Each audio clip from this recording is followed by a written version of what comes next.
Ẹ káàárọ̀, ẹ káàsán, ẹ káalẹ́ o. Ẹ jọ̀ọ́ ṣé ohùn mi jáde síta? Okay. Mo kí gbogbo wa kú ìjókòó láti ẹ̀ẹ̀kan o.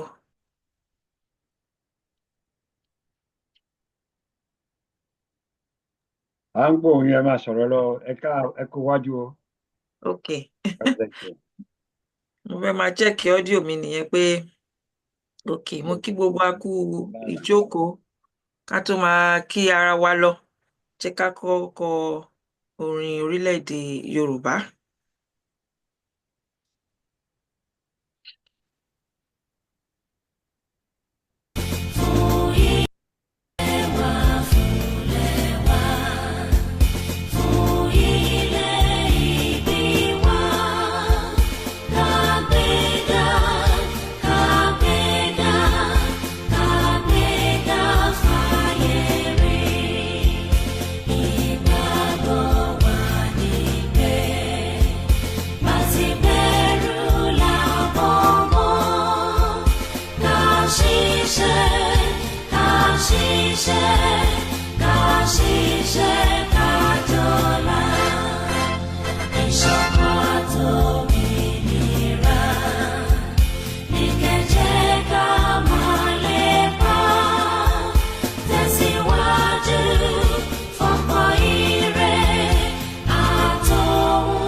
Ẹ ṣeun gan ni.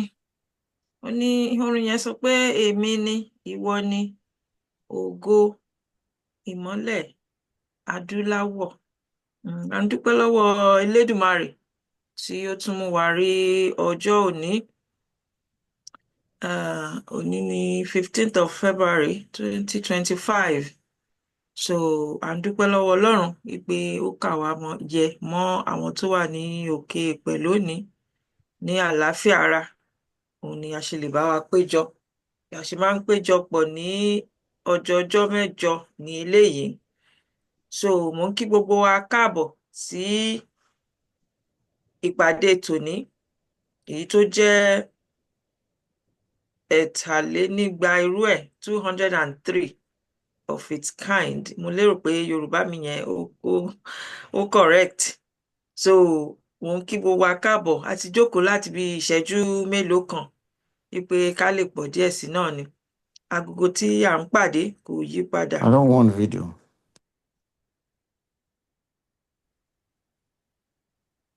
Ẹ jọ̀ọ́, mo fẹ́ fi àsìkò yìí kí wa wípé ẹ ṣeun tí ẹ darapọ̀ mọ́ wa.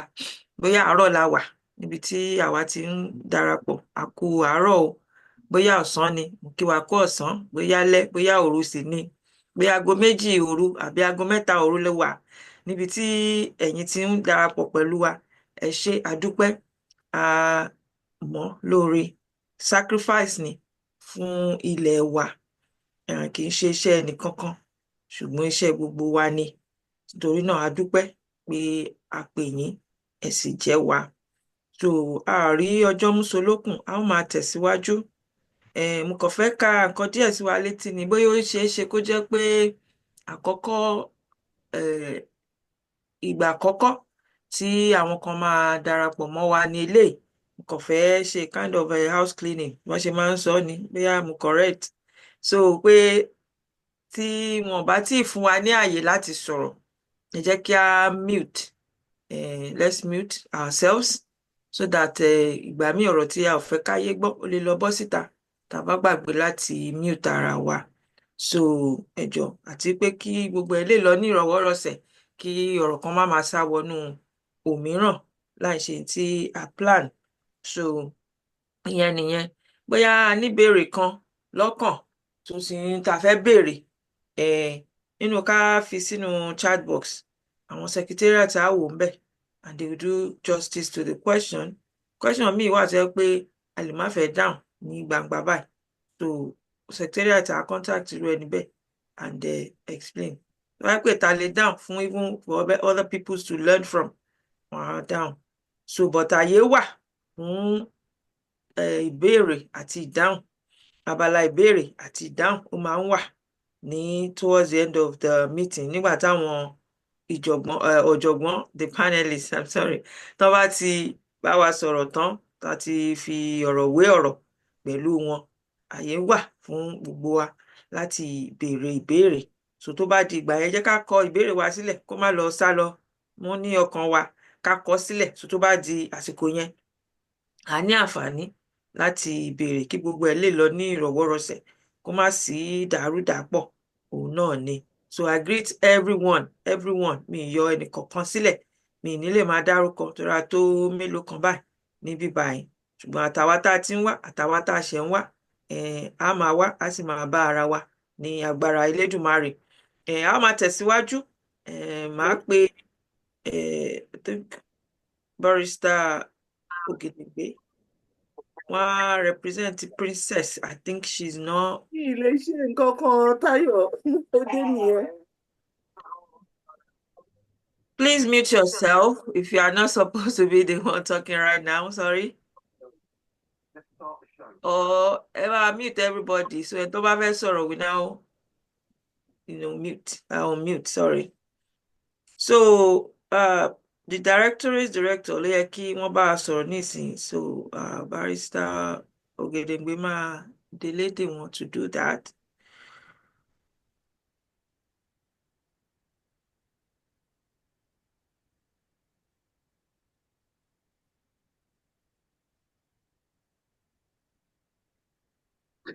You are muted. Barrister Ògèdèngbé, you are muted. Thank you very much. Wọ́n lọ gbé ọmọ wọn ní airport ni o.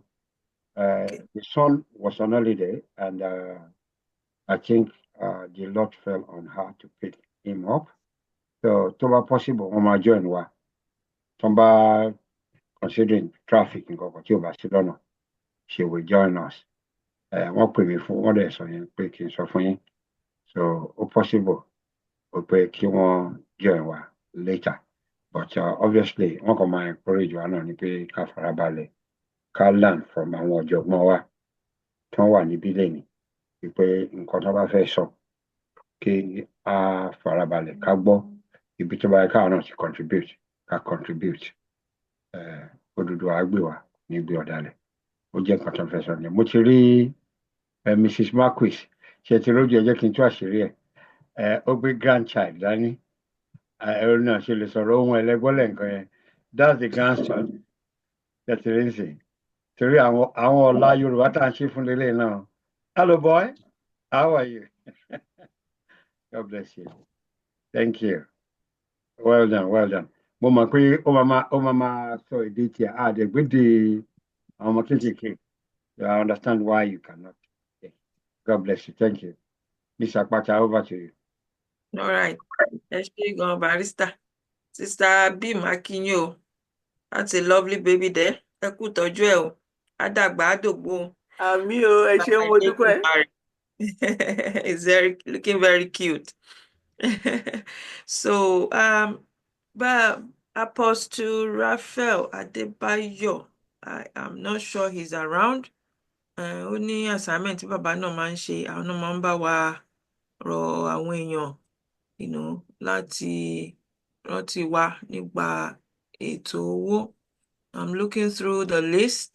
Wọn ò sí níbẹ̀. Likewise, ẹni tó tún yẹ kí àwọn náà ràn wọ́n lọ́wọ́.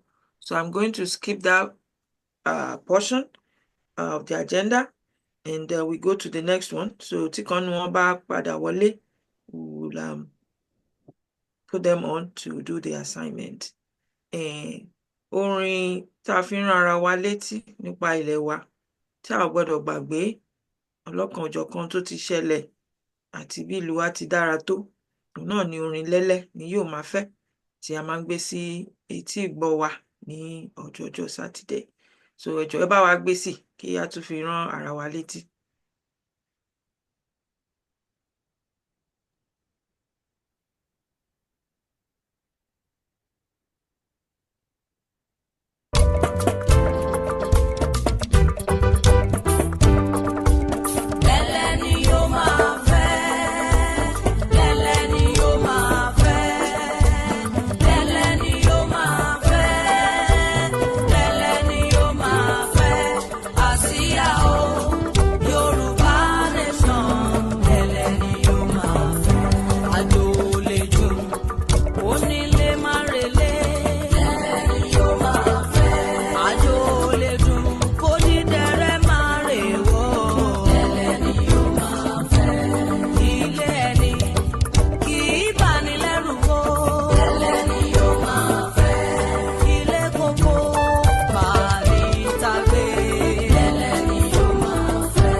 bẹ́ẹ̀ ni o bẹ́ẹ̀ náà ló máa rí fún wa ní agbára Elédùmarè.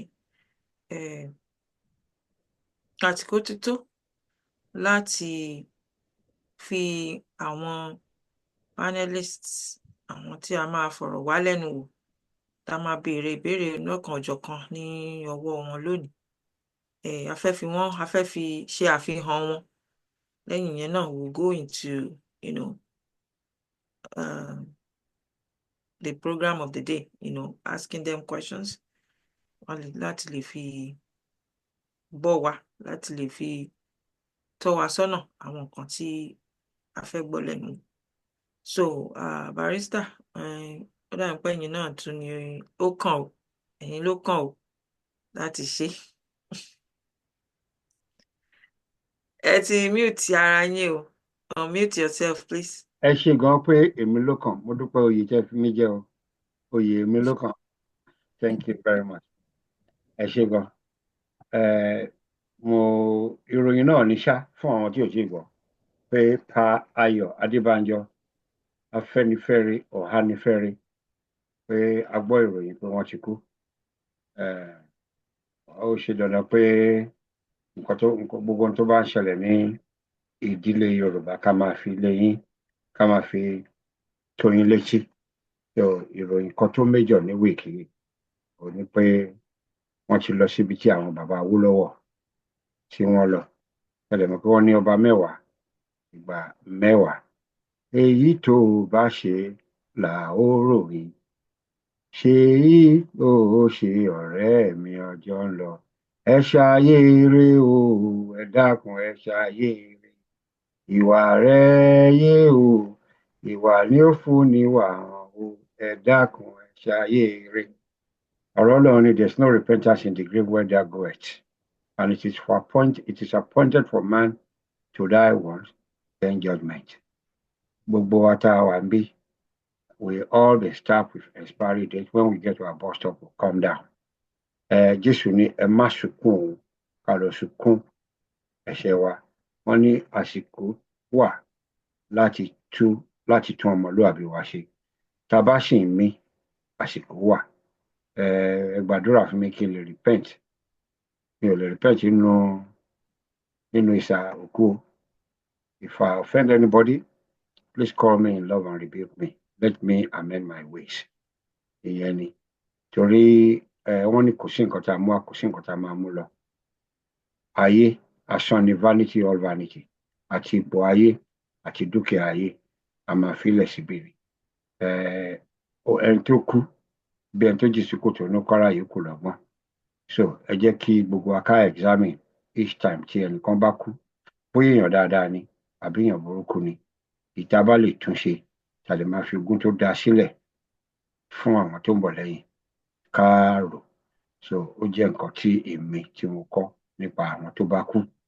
Mi ò lè fi ọ̀run yọ̀ wọ́n because wọ́n ní ẹ má fọ̀run yọ̀ wá. Gbogbo wa là ń lọ. But mi ò ní emulate ẹni tó bá ṣe nǹkan tí ò dáa, tí ò lè ronúpìwàdà padà kó tó kú. Èmi ò ní bàbá yẹn ṣe nǹkan tí ò dáa, mi ò lè lọ ṣe nǹkan tó dáa. Gbogbo alájọ wà láyé tá a máa jẹ́ ọ̀jẹ̀ the same thing pẹ̀lú Awólọ́wọ̀. Àwa la máa emulate ẹni tá a fẹ́ tẹ̀lé. But ọ̀rọ̀ tiwa kò ṣe kí wọ́n ṣe ní tàbí ṣùgbọ́n. Ẹ̀rí lọ́sọ̀ọ̀sẹ̀ nínú post that and give out. We want to be the best. We want to be like the best that's ever represented the Yoruba nation in our time. And that's Chief Ọbáfẹ́mi Awólọ́wọ̀. Kí Ọlọ́run wa mú iyẹ̀pẹ̀ burúkú kúrò lójú wọn, kó lè tún ẹ̀yìn wọn ṣe. Àdúrà tá a gbà nìyẹn. Àdúrà tó bá wù yín ẹ máa gbà fún gbogbo àwọn èèyàn tó bá ti kú. Ẹ ṣé gan tí ẹ fún mi lórí ọ̀fẹ́ láti sọ̀rọ̀ ńbẹ̀. Then a dúpẹ́ lọ́wọ́ màmá wa pé wọ́n wà níbí lẹ́ni. She's been Ajala travel all over the world, and I know she's going to be leaving us for a fellowship very soon. I speak of no one other than Ambassador Tokunbo Lijadu. Sister ṣe fẹ́ kí gbogbo ilé tọ́jọ́ mẹ́ta o. Torí mo pé bẹ́ẹ̀ ṣe ń wà ní Nàìjíríà, bẹ́ẹ̀ ṣe ń wà l'Amẹ́ríkà. We thank you for joining us today. Do you want to say a quick hello to the house before you leave them? Ambassador. Hello, ma. We are out here already. Ambassador Tokunbo Lijadu, you're there? But I'm pay share go márùn ti lù wọ́n ti wà ní fellowship other Zoom tí wọ́n máa bá wa ń bẹ̀. Lénìí, a ní oore ọ̀fẹ́ wípé àwọn àwọn ọ̀jọ̀gbọ́n wa wọ́n ti wà níbí. Ẹ jẹ́ ká kọ́kọ́ fi bàbá wa ká kọ́kọ́ fi wọ́n hàn. Dr. Ọlọ́pọlọ tí Ọlọ́run tó jogún ọpọlọ fún wọn. Ẹ ti mọ ẹni tí mò ń pè. Ojú ni wọ́n kì í ṣe àìmọ̀fólókò. I'm calling on our elder, our father, Dr. B. Oyefule. Bàbá náà ti wà lórí ìrìn pẹ̀lú gbogbo ẹ̀ náà wọ́n sì débí. Ṣe rí pé Yorùbá ní ohun tó wuni ló ń pọ̀ lọ́lẹ̀ ẹni ológun ẹrú kú. Aṣọ ẹ̀ ó kẹyọ kan. A man that can afford to buy 20 slaves but only have one cloth. Bí ìgbà tí èèyàn prioritize nǹkan tó ṣe pàtàkì jù nìyẹn. So we appreciate this. Rather than take, he has been a giver in all ramifications. When we talk about giving, even when it's not convenient, if it's about status, I don't have a single doubt he will fit into any of those status that we see parading as heroes, when indeed they are zeros. But he has chosen to be with those of lowly states and those he feel he could encourage. Again, wọ́n fi owó ṣe, wọ́n fi àsìkò ṣe, wọ́n fi ọpọlọ ṣe, wọ́n fi ẹran ara, wọ́n fi ń ṣe. So when you wake up and the song of the Methodist Church motivates you, what is that song? Only love so amazing, so divine. Divine demands my life, my soul, my all. And we thank God. Wọ́n ní ọ̀pọ̀lọpọ̀ ìdí ẹ̀ láyàn. Wọ́n ní kò need pé kíyìn pọ̀ rẹpẹtẹ kó tó wà effective. So, but we thank God for those that God has used to be the pillar, the mainframe tí Yorùbá pè ní òpómúléró. Tó jẹ́ pé at every given point, through peacetime, through wartime, when there's storm and when there's relative calmness, they've been there to shield us, to correct us, guide us. So we want to appreciate him. The pray pé kí Ọlọ́run kó bá fi ọ̀pọ̀lọpọ̀ dípò ohun tí wọ́n ti ń ṣe fún ìran Yorùbá, kó fún wọn lálàáfíà pẹ̀lẹ́mìí gígùn, keep peace kó dẹ̀ wà nílé wọn. So I present to you once again Dr. B. Oyefule. Welcome, sir. Ẹ ṣé gan olóòtú. Thank you very, very much. Mo kí gbogbo ilé o, ẹ kú ìjókòó. It's a very happy occasion every week to be here. Ẹ kú ìjókòó, ẹ kú ilé, ẹ káàbọ̀, ẹ̀yin tẹ́ ṣì ń bọ̀. Thank you olóòtú. Thank you very much. Ẹ ṣé gan. Ẹ jẹ́ kí n wá pe àbúrò wọn. Wọ́n ní mentor àwọn ni. A máa ń yan mentor. A máa ń yàn ní mentor gbà mí. Fẹ́ pé a ní oore ọ̀fẹ́ pé kẹ́niyàn mọ̀ pé mentor mi ni o. And we have so many mentors that don't even know that unconsciously they're mentoring us. Who am I talking about? Himself is a mentor to others. It's like a sign of the cross. The cross on one side is a blessing to some people and it's a cost to other people. In my conversation earlier today, he said something. He probably didn't know I took notice. That very backdrop, mo gbọ́, but mo lè ṣe bí ẹni pé mi ò rí. Àbí mo lè ṣe bí ẹni pé mo gbọ́ kí n dẹ̀ fi síkò. Wọ́n ní aṣọ ọ̀gbà lèèyàn dá fúngbà. When he said that, a man will be justified by the fruit of his lips. Our lips are our identity. Tẹ́ bá ti sọ̀rọ̀. The Bible says, guard your heart with all diligence, for out of it come out issues of life. Out of the abundance the mouth speaks. Today he said, I want to be a catalyst. That's what he called himself. And to be there, some things that we may think, oh, are critical, maybe it's just being critical and all that. No, I see it differently. The Bible said, I'm sorry, the Bible ni mo ń sọ̀rọ̀ lónìí nítorí pé mi ò mọ odù Ifá púpọ̀ ní tí mo dẹ̀ ṣe máa kọ́. The Bible said we should provoke to one another in love and to all good works.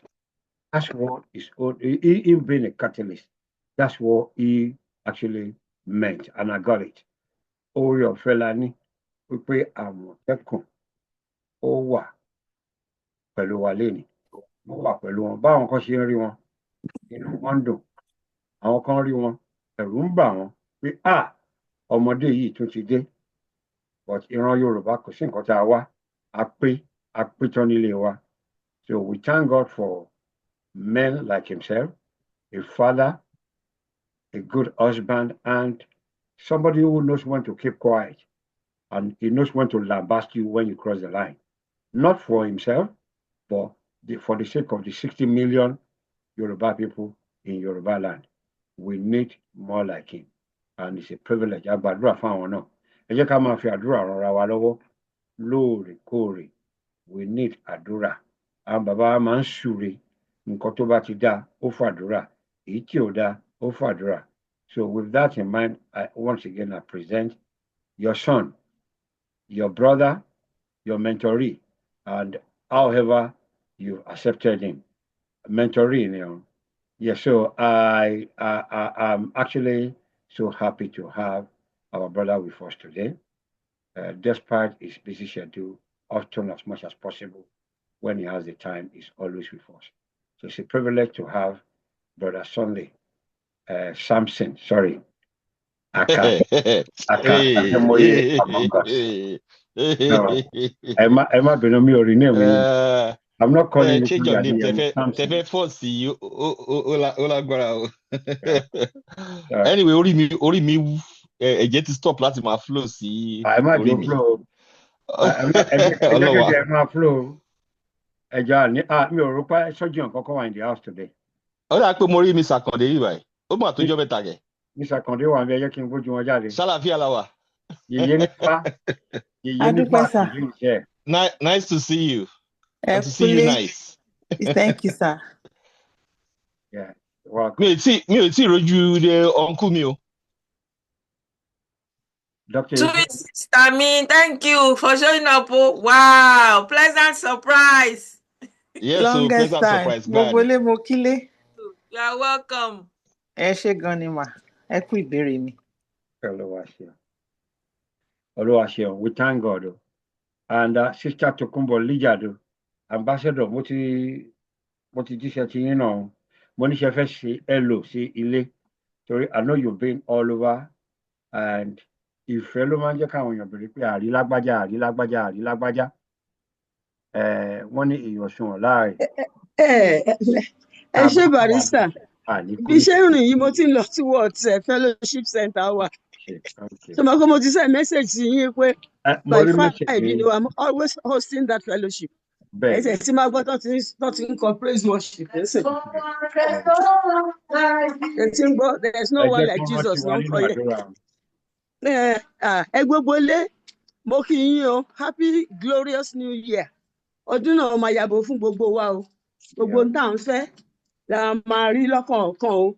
To God alone will remain our glory. Amen. In Jesus' name. Yes. Yes. Ẹ jẹ́ kí n wá pe màmá wa. Olúwaṣeun. We thank God for our consistent and persistent.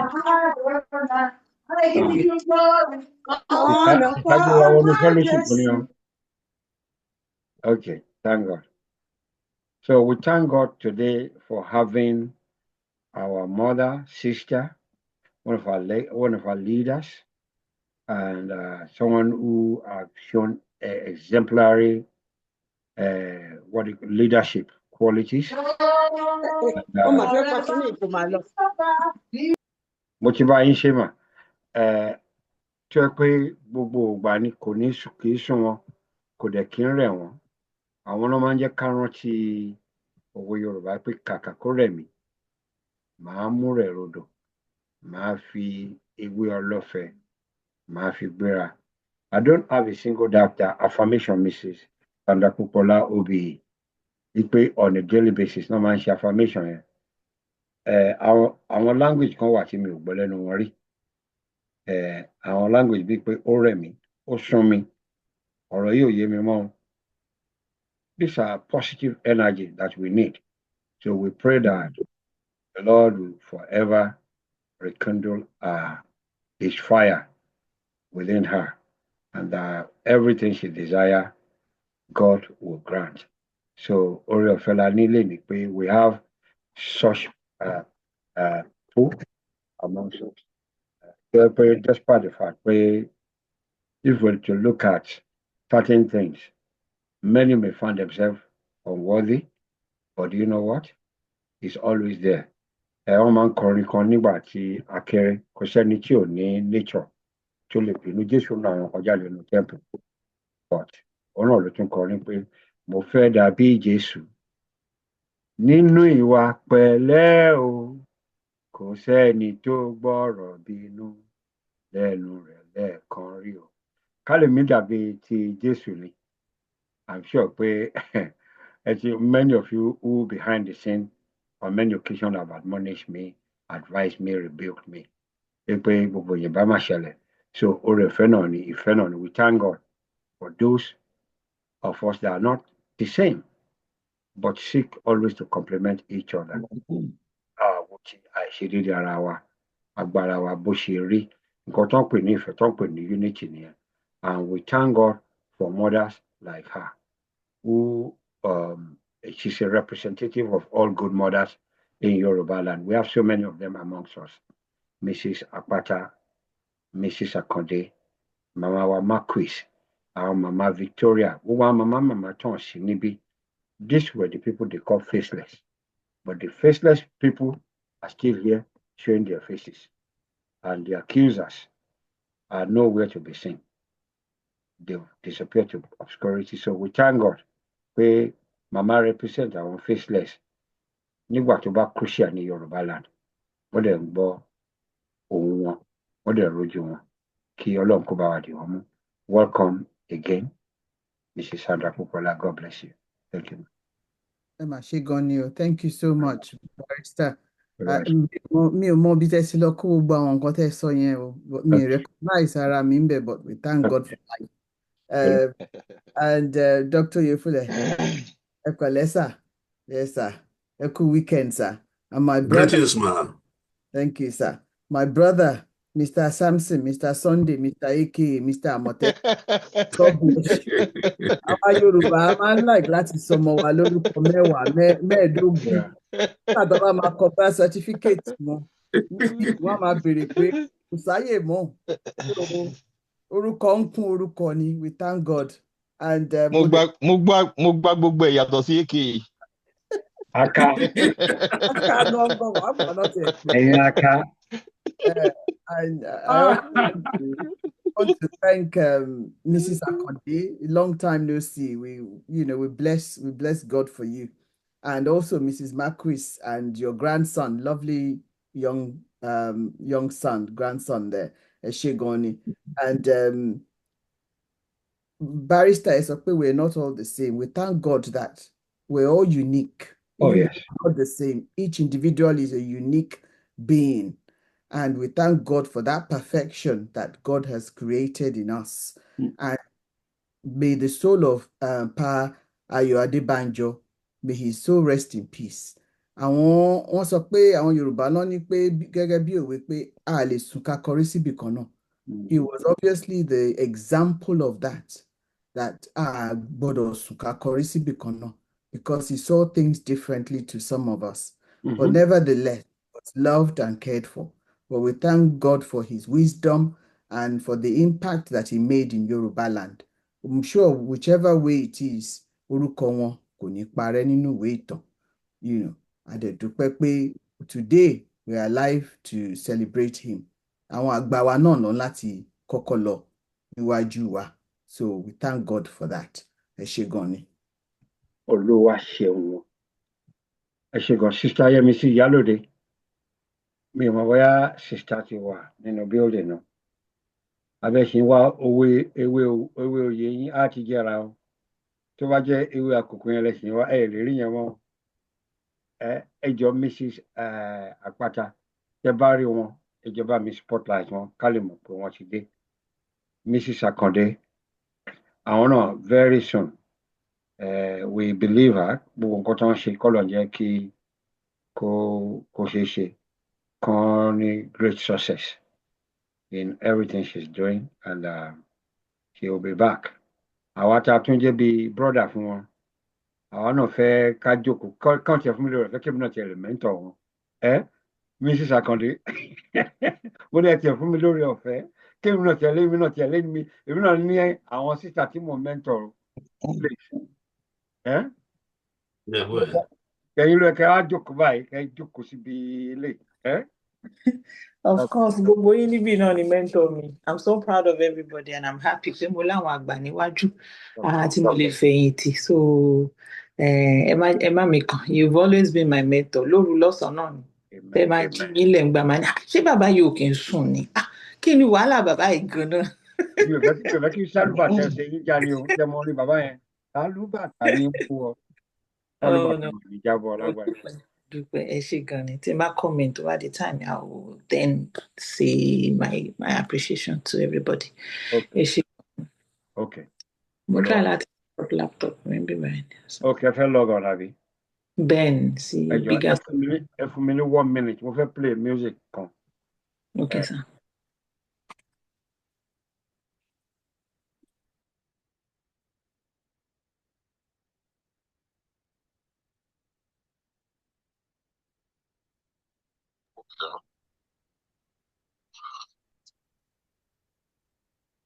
Àsán sí ẹjọ́ máa ṣé mo lè sọ̀rọ̀.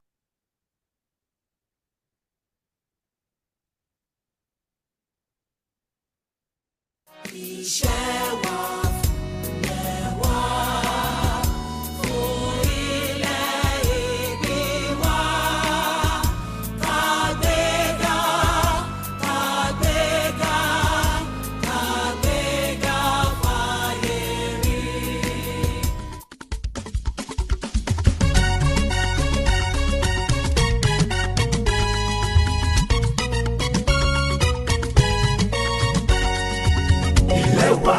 Ilẹ̀ wa Yorùbá nation ó dára ó lẹ́wà ilẹ̀ òmìnira kò síbikíbi tí a lè wà lórílẹ̀ ayé tí a lè gbàgbé Yorùbá nation jọ̀wọ́ o Olúwa mú wa dé ibẹ̀ tọmọtọmọ tọkọtọkọ tayátayá wa kí gbogbo ayé lè mọ̀ wípé ilẹ̀ tiwa ni.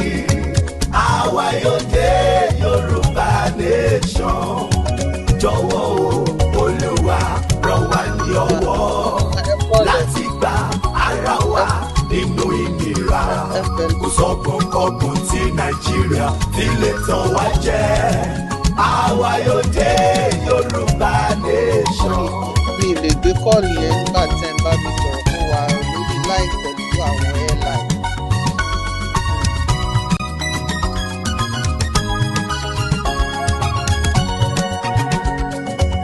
Yorùbá ilẹ̀ òmìnira èmi kò jẹ́ gbàgbé rẹ̀ èmi yóò máa sọ nípa ògo rẹ̀ mo fojú sọ́nà sí ilẹ̀ mi. Oh my land, Yorùbá nation, I will always cherish you. I will always fight for your glory. I look forward to you, my land.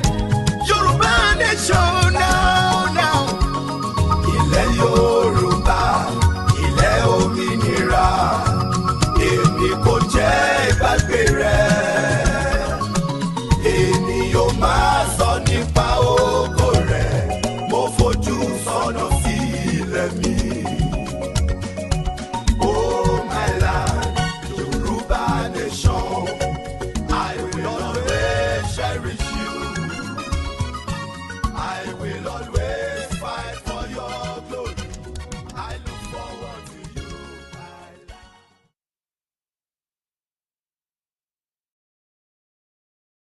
you very much. Mrs. Akonde.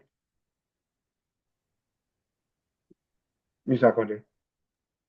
Yeah, it is send list yẹn sí mi o. Ẹ wo kíni yín. Ẹ wo WhatsApp yín. Ó wà lórí WhatsApp yín. Ẹ tí wà messages. Okay, sir.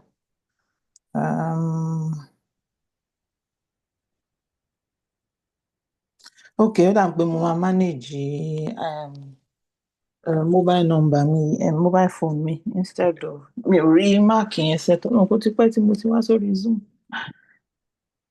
Okay. So, I'm finding it difficult pẹ̀lú. I'll just keep trying while Martin answer questions and I'll keep trying logging on. Ṣé ẹ ti rí message mo ṣe? Mo ti rí àwọn questions yẹn. Okay. Yeah. Okay. Mo kí gbogbo ilé o kí n kọ́kọ́ fi yẹn bẹ̀rẹ̀ kó má dàbí pé mo hold everybody on. Ẹ̀yin ìyá mi, ẹ̀yin bàbá mi. Ẹ má bínú pé mo interrupt your sister Yẹ́misí ti wọlé. Mo fẹ́ àdùn náà. Okay. So, àwọn okay, màá kàn observe pé tẹ́ ẹ bá rí face mi ò mọ̀ bí mo ṣe máa interface my camera and reading the question at the same time. So, ṣé ẹ rí mi? Wọn gbọ́ mi o. Mo wá orúkọ wọlé. Okay, mo ti rí yín nísìn. Mo lè spot. But tí n bá ṣé ẹ rí mi báyìí? I've seen you, but ó tún ṣù àwọn àdòdó kan ni o àbí. We saw you. Okay. So ẹ rí mi báyìí? Nope. Náà rí. Má bínú. I'm not tech savvy. I don't know how to join all this. Ẹ jọ̀ọ́ ṣé. Ẹ nà ká kan sókè wò ná. No, tí n bá ti lọ síbi screen ibi tí mo fẹ́ lò ní ó máa block picture mi. A ti rí yín sìn. Àmọ̀tẹ́kùn ẹ tún ti dé mo rí yín tẹ̀rẹ̀rìn o. Anyway,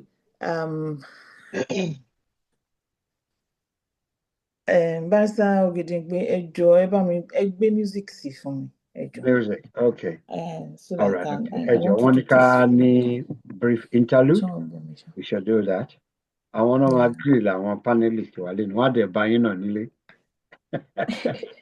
Wọ́n á bá yín nílé. We thank God. Ẹ kí n wá orin kan. Yeah.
Ó dọ̀wọ́ rẹ o. Ẹ jọ̀ọ́ ẹ jẹ́ kí n rẹ́rìn ẹ má bínú sí mi pé mo ti kọ́kọ́ delay everybody now I'm so sorry about that ẹ má bínú nǹkan tí kò bá mọ́yàn lára láti tó ti pẹ́. Ẹ má wọrí Mr. Akande. Cross tẹ fi sórí yẹn, Jésù ti gbà á. Ẹ mọ̀ pé ó ti gbà Ó ti gbà á. this meeting is being recorded. Ẹ jẹ́ kí n kọ́kọ́ kí gbogbo ẹ̀yin àgbààgbà mi. Ọ̀sẹ̀ t'Ògbómọ̀ṣọ́ dé ni ẹ má bínú. Ọkọ̀ ló jẹpo lọ́nà títì tán tún ṣe yẹn ó dọ̀bì yẹn ti pọ̀ jù. Mo kí bàbá mi Ìfúlẹ̀ it's been a long time mo kí bàbá mi Àmọ̀tẹ́kùn bí mo ṣe rí yín lórí screen ni mo ṣe ń pè yín. Mọ́mí Pópóọlá mo kí ẹ kú ọjọ́ mẹ́ta ṣẹ́rí mo fẹ́ jọ yín pẹ̀lú low cut yẹn and I'm going to get there don't worry that's my best cut kí n gérun mi mo dẹ̀ sọ pé tí n bá ní certain age kan mo ti débẹ̀ mo tún ti kọjá ẹ̀ mi ò tún ṣe but I'll still do it wọn gbà mí láàyè láti gé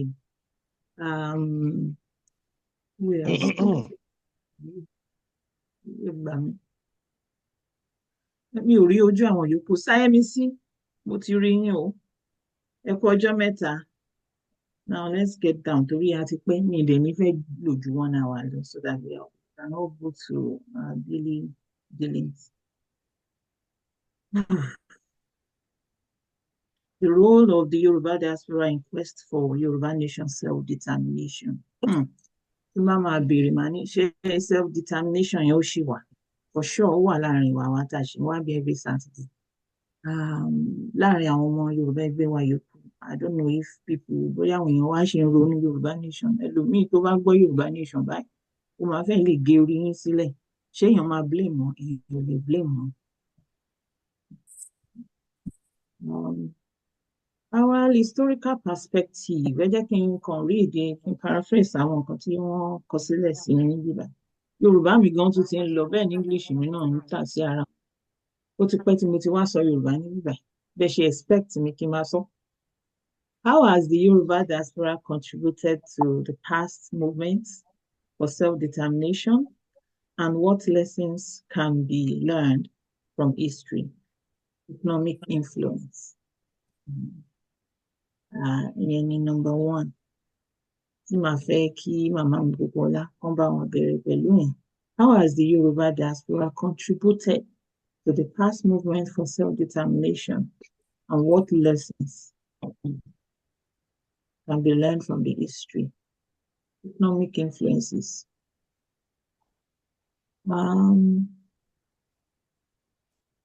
Ṣé lè bá wa dáhùn ìbéèrè yẹn Pópóọlá? Báwo ni àwọn Yorùbá ní diaspora ti contribute sí self-determination the past kí ni lesson àti learn? History ò kì í ṣe subject mi rárá ṣé mo lè. Okay bóyá ká gbé fún bàbá Oyèfúlẹ̀. Ọ̀kan tí mo fẹ́ sọ nìyẹn pé ṣé kí n change òfin yẹn pé èmi ni màá kọ́kọ́ ṣe kí n gbé fún. Okay yá try Sáyẹ́misí obìnrin ló máa ṣíwájú. My big brother is definitely.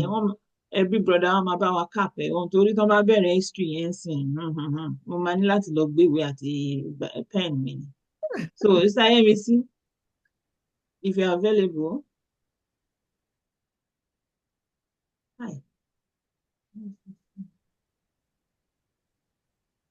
Okay Sáyẹ́misí wà available. Dr. Oyèfúlẹ̀. Yeah, hello. Ẹ káàsán Madam Akande, ẹ káàbọ̀. Yeah, ẹni pé how has or rather, repeat question here one more time. How has the Yoruba in the diaspora contributed to the past movements for self-determination and what lesson have we learned? And what lesson have we learned? Okay, well, Yoruba contribute Yoruba to our diaspora, just like the rest of Nigerians in the diaspora, what they contribute. But ìgbà tí ó yẹ pé ó jọ pé Yorùbá ló ní majority in at least ní UK, may not be quite so in the US. So, since Nigeria to contribute billions of naira every year, the figure in dollars, escape mind me, you see. And vast majority of that billions was definitely contributed by the Yorubas in diaspora, sending it to Yoruba land. Owó tá a fi sí tá à ń send lọ́lé ó pọ̀ gan. But báwo what has become báwo làwọn èèyàn tí ń wo nǹkan tá a ṣe? People may not be quite as happy with what we have done so far, and there are so many reasons tí outcome ẹ̀ ò fi dàbí nǹkan tó yẹ kó rí gangan. And the reasons could be highly discussed at a later time. But we have contributed quite a lot, and to answer your question, we've contributed quite a lot, and we have contributed in so many different ways. We've contributed economically, engagement in local developments. I want to lo kọ́lé sílé, I want to lo tí wọ́n lọ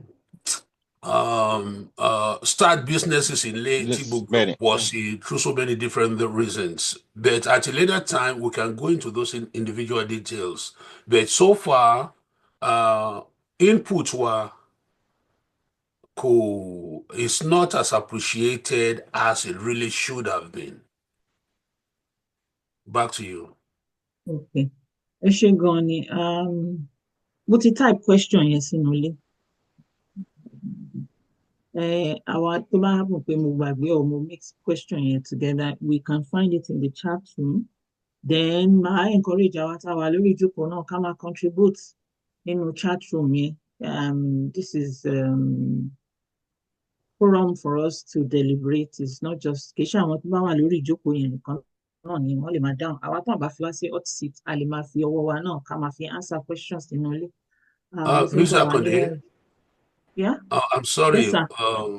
I just saw the last part of your question, which I did not answer. Tẹ́ bá sọ̀rọ̀ tán, I would like to give a very brief answer. Okay, sir. Torí ẹ̀ náà mo fẹ́ try láti máa kọ síta so that ẹ má ṣe mix ẹ̀ pọ̀ while reading it out, then people can have a chance to read it nínú chat room yẹn. So ẹ má bínú sí mi. Mo kàn fẹ́ ṣe house cleaning ni. Àwọn tá a bá wọlé ẹjọ́ ẹ jẹ́ ká mute mic wa. If we are new here, bá ṣe máa ṣe níbí báyìí nìyẹn. We give room for the moderators, àwọn tó wà lórí panel láti sọ̀rọ̀, láti answer àwọn questions yẹn. Tó bá dẹ̀ yá, a máa fún àwa tá a wà lórí ìjókòó náà ní ààyè láti gbọ́wọ́ wa sókè pẹ̀lú ẹ̀rọ kọ̀ǹpútà níbíra ká fi béèrè ìbéèrè. Tó bá dẹ̀ dìgbà tí wọ́n máa dáhùn, a máa dáhùn. A kì í fi ààyè gba ká máa interject. Tí ó bá tó time láti pè wá, a máa pè wá. Kò kí ń ṣe pé a fi ṣe àfojúdi àbí ìgbéraga. Bí àkànṣe máa ń ṣètò ní bíbá nìyẹn so that níbi gbọ́n mi sí omi ò tó. Ẹ ṣé gan ni. Dr. Efule, ṣé ẹ fẹ́ continue? Mo kàn fẹ́ mo ní àfikún díẹ̀ sí nǹkan tí mo sọ ni. And the àfikún ni, what lessons have we learned from history, or can we learn from history?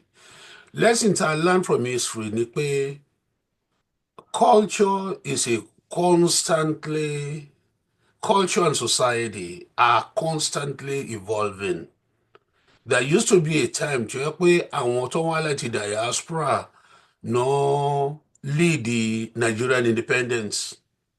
Àwọn èèyàn bíi Zik, àwọn èèyàn bíi Awólọ́wọ̀, Akintola himself was in the diaspora, was in the UK. So àwọn èèyàn wá naturally láti padà wálé láti wá lead the fight tá à ń fight ìgbà yẹn. What history have taught us now ni pé bó ti rí ngbà yẹn kọ́ lórí ń sìn. Gbogbo nǹkan tí àwọn members of the diaspora tó ń ṣe ń sìn towards the development of Nigeria at large and development of Yoruba land in particular. Those actions and activities are not as appreciated as they used to be. Nítorí nǹkan ti change. A case in point ni pé mò ń bá èèyàn kan sọ̀rọ̀ ní lẹ́kọ̀ọ́ about 10-15 years ago. And bóyá nítorí pé mi tí nírun funfun lórí ń gbà yẹn ni, but I was way into my 50s and I was already a specialist doctor about almost 15 years, mo ti jẹ́ specialist doctor. And this guy had the F1 tree. Well, tí bá sọ F1 tree dẹ̀ pé mo fẹ́ attack ẹ̀. Ó ní God láti máa sọ pé ẹ̀yin tẹ́ wà ní diaspora, you think you know everything more than us here. Oh, I have a son in America. Which state are you in? Pennsylvania. And then, yeah, not too far in New Jersey. I have a son there. He's in college. And at that time, my own son just graduated college. So there's this tendency to compare us to what they know. And not only that, what we actually do, our urge to help, wọ́n máa ń wò wrongly. Wọ́n máa ń rò bí ẹni pé a fẹ́ take over. Let's keep that in mind. They always think we want to impose on them what we want. Whereas nǹkan tó dẹ̀ cause ẹ̀ gan ni pé most, unlike the generation before Awolowo, Awolowo was the first one to go overseas. Akintola was the first. Zik was the first. Tó bá padà wálé, kò ní sẹ́ni tó máa ní pé mo ní ọmọ kan ní overseas. No, you won't have too many people saying that. But you see, everybody has children overseas, and everybody thinks their son is the equal of everybody else, or their daughter is the equal of everybody else. And nǹkan tí wọn ò ní gbà lẹ́nu ọmọ wọn ò ní fẹ́ gbà lẹ́nu ẹgbẹ́ wọn, or even ẹni tó jù wọn lọ tó wà overseas. So we must keep that in mind. Everything tá bá ń ṣe pé our good intention may not fully be appreciated, and there may be tendency to think that we're imposing our thoughts on them. Àti nǹkan tó understand, àti ilé tí wọ́n understand, no máa lump together in that category. Mr. Akoni, back to you. Ẹ ṣé gan ni. Mami Kukola, now shall we take on the question? Yes, ẹ ṣé gan ni. And thank you, sir, Dr. Yefule. I think I was looking, when you talked about historical, there's sort of history. Yellow throw me, because how far back? Báwo la ṣe fẹ́ lọ sẹ́yìn tó? Ṣá fẹ́ lọ sẹ́yìn pé bóyá in the last ogún ọdún ni o, àbí ọgbọ̀n ọdún, or how far back do we want to go? Because èmi rò pé tá bá ń sọ̀rọ̀ self-determination, Yoruba self-determination, àti ní Yoruba groups tipẹ́ nílẹ̀ Yorùbá, nílẹ̀ Nàìjíríà.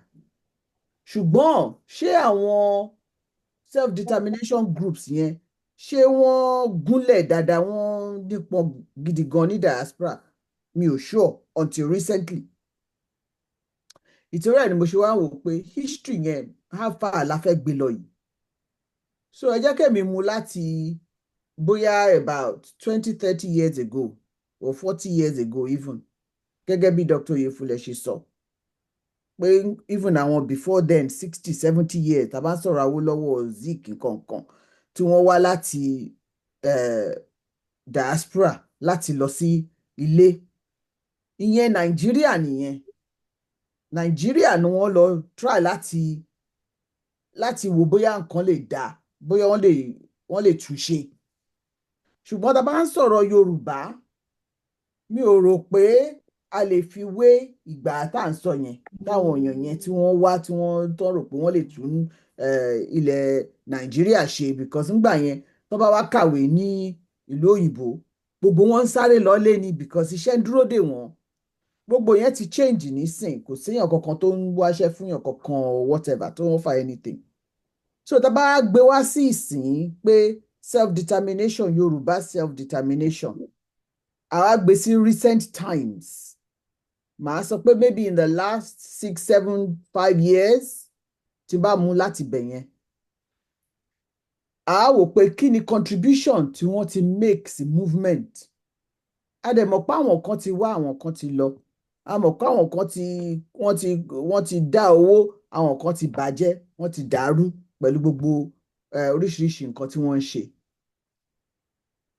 so ó difficult láti sọ pé nǹkan pàtó báyìí láti rí tí àwọn tí wọ́n ń ja ìjàngbara yẹn nǹkan pàtó báyìí ni wọ́n ti ṣe fún ilẹ̀ Yorùbá yàtọ̀ sí owó tí àwọn tó wà ní diaspora tí wọ́n ń kó sí Nàìjíríà not just ilẹ̀ Yorùbá tó bá jọmọ Yorùbá yes láti tún ibẹ̀ ṣe owó yẹn kẹ̀dẹ̀ nìyí gẹ́gẹ́ bí a ṣe mọ̀ àwọn èèyàn máa ń take it for granted pé tó bá fún wọn ní owó tó sọ pé kán fi ṣe nǹkan báyìí nǹkan tó sọ pé kán fi ṣe yẹn ni ó yẹ kán fi ṣe owó yẹn ń gbà mí a máa ń rí i pé wọn ò fi jíṣẹ́ wọn bí wọn ò ná gẹ́gẹ́ bí wọ́n ṣe ná wọ́n dẹ̀ máa ń take it for granted pé àwa tá a wà ní diaspora pé ó yẹ ká tọ́jú ilé so there is this entitlement bóyá nǹkan tí mo ń sọ kò tí ì make sense nsìn but later on bàbá ṣe ń sọ àwọn questions yẹn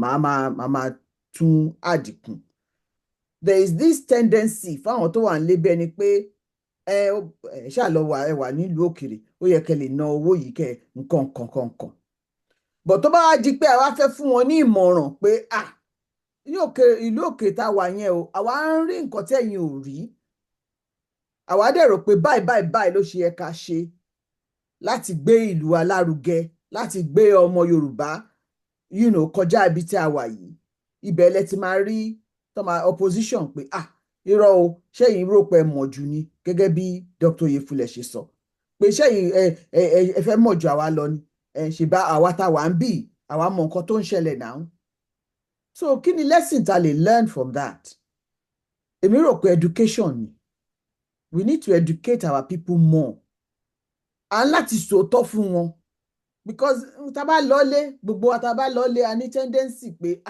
for those 2 weeks 3 weeks whatever àti kówó wá láti ná because obviously I fẹ́ live the way we live here we want to live in a good life and all of that and why not àti ṣiṣẹ́ owó yẹn but we're giving them the wrong impression bẹ́ẹ̀ ni pé owó yẹn à ń ṣàǹlẹ̀ ni so it's about education it's about understanding it's about pé kíní yìí gbogbo wa ni o tó bá wa so tá a bá fẹ́ tún nǹkan ṣe nílẹ̀ Yorùbá kò ń ṣe pé nítorí pé a mọ̀ jù yín lọ ṣùgbọ́n pé a ti rí i pé a lè ṣe dáadáa ju bó ṣe yẹ yìí lọ ẹ̀yin náà dẹ̀ la máa lò láti ṣe we're not going to leave the comfort of our homes here to come and do it over there so màá dúró ń bẹ̀ yẹn náà because I think I've brought in quite a lot but a lè unpack gbogbo ẹ̀ later ẹ ṣé.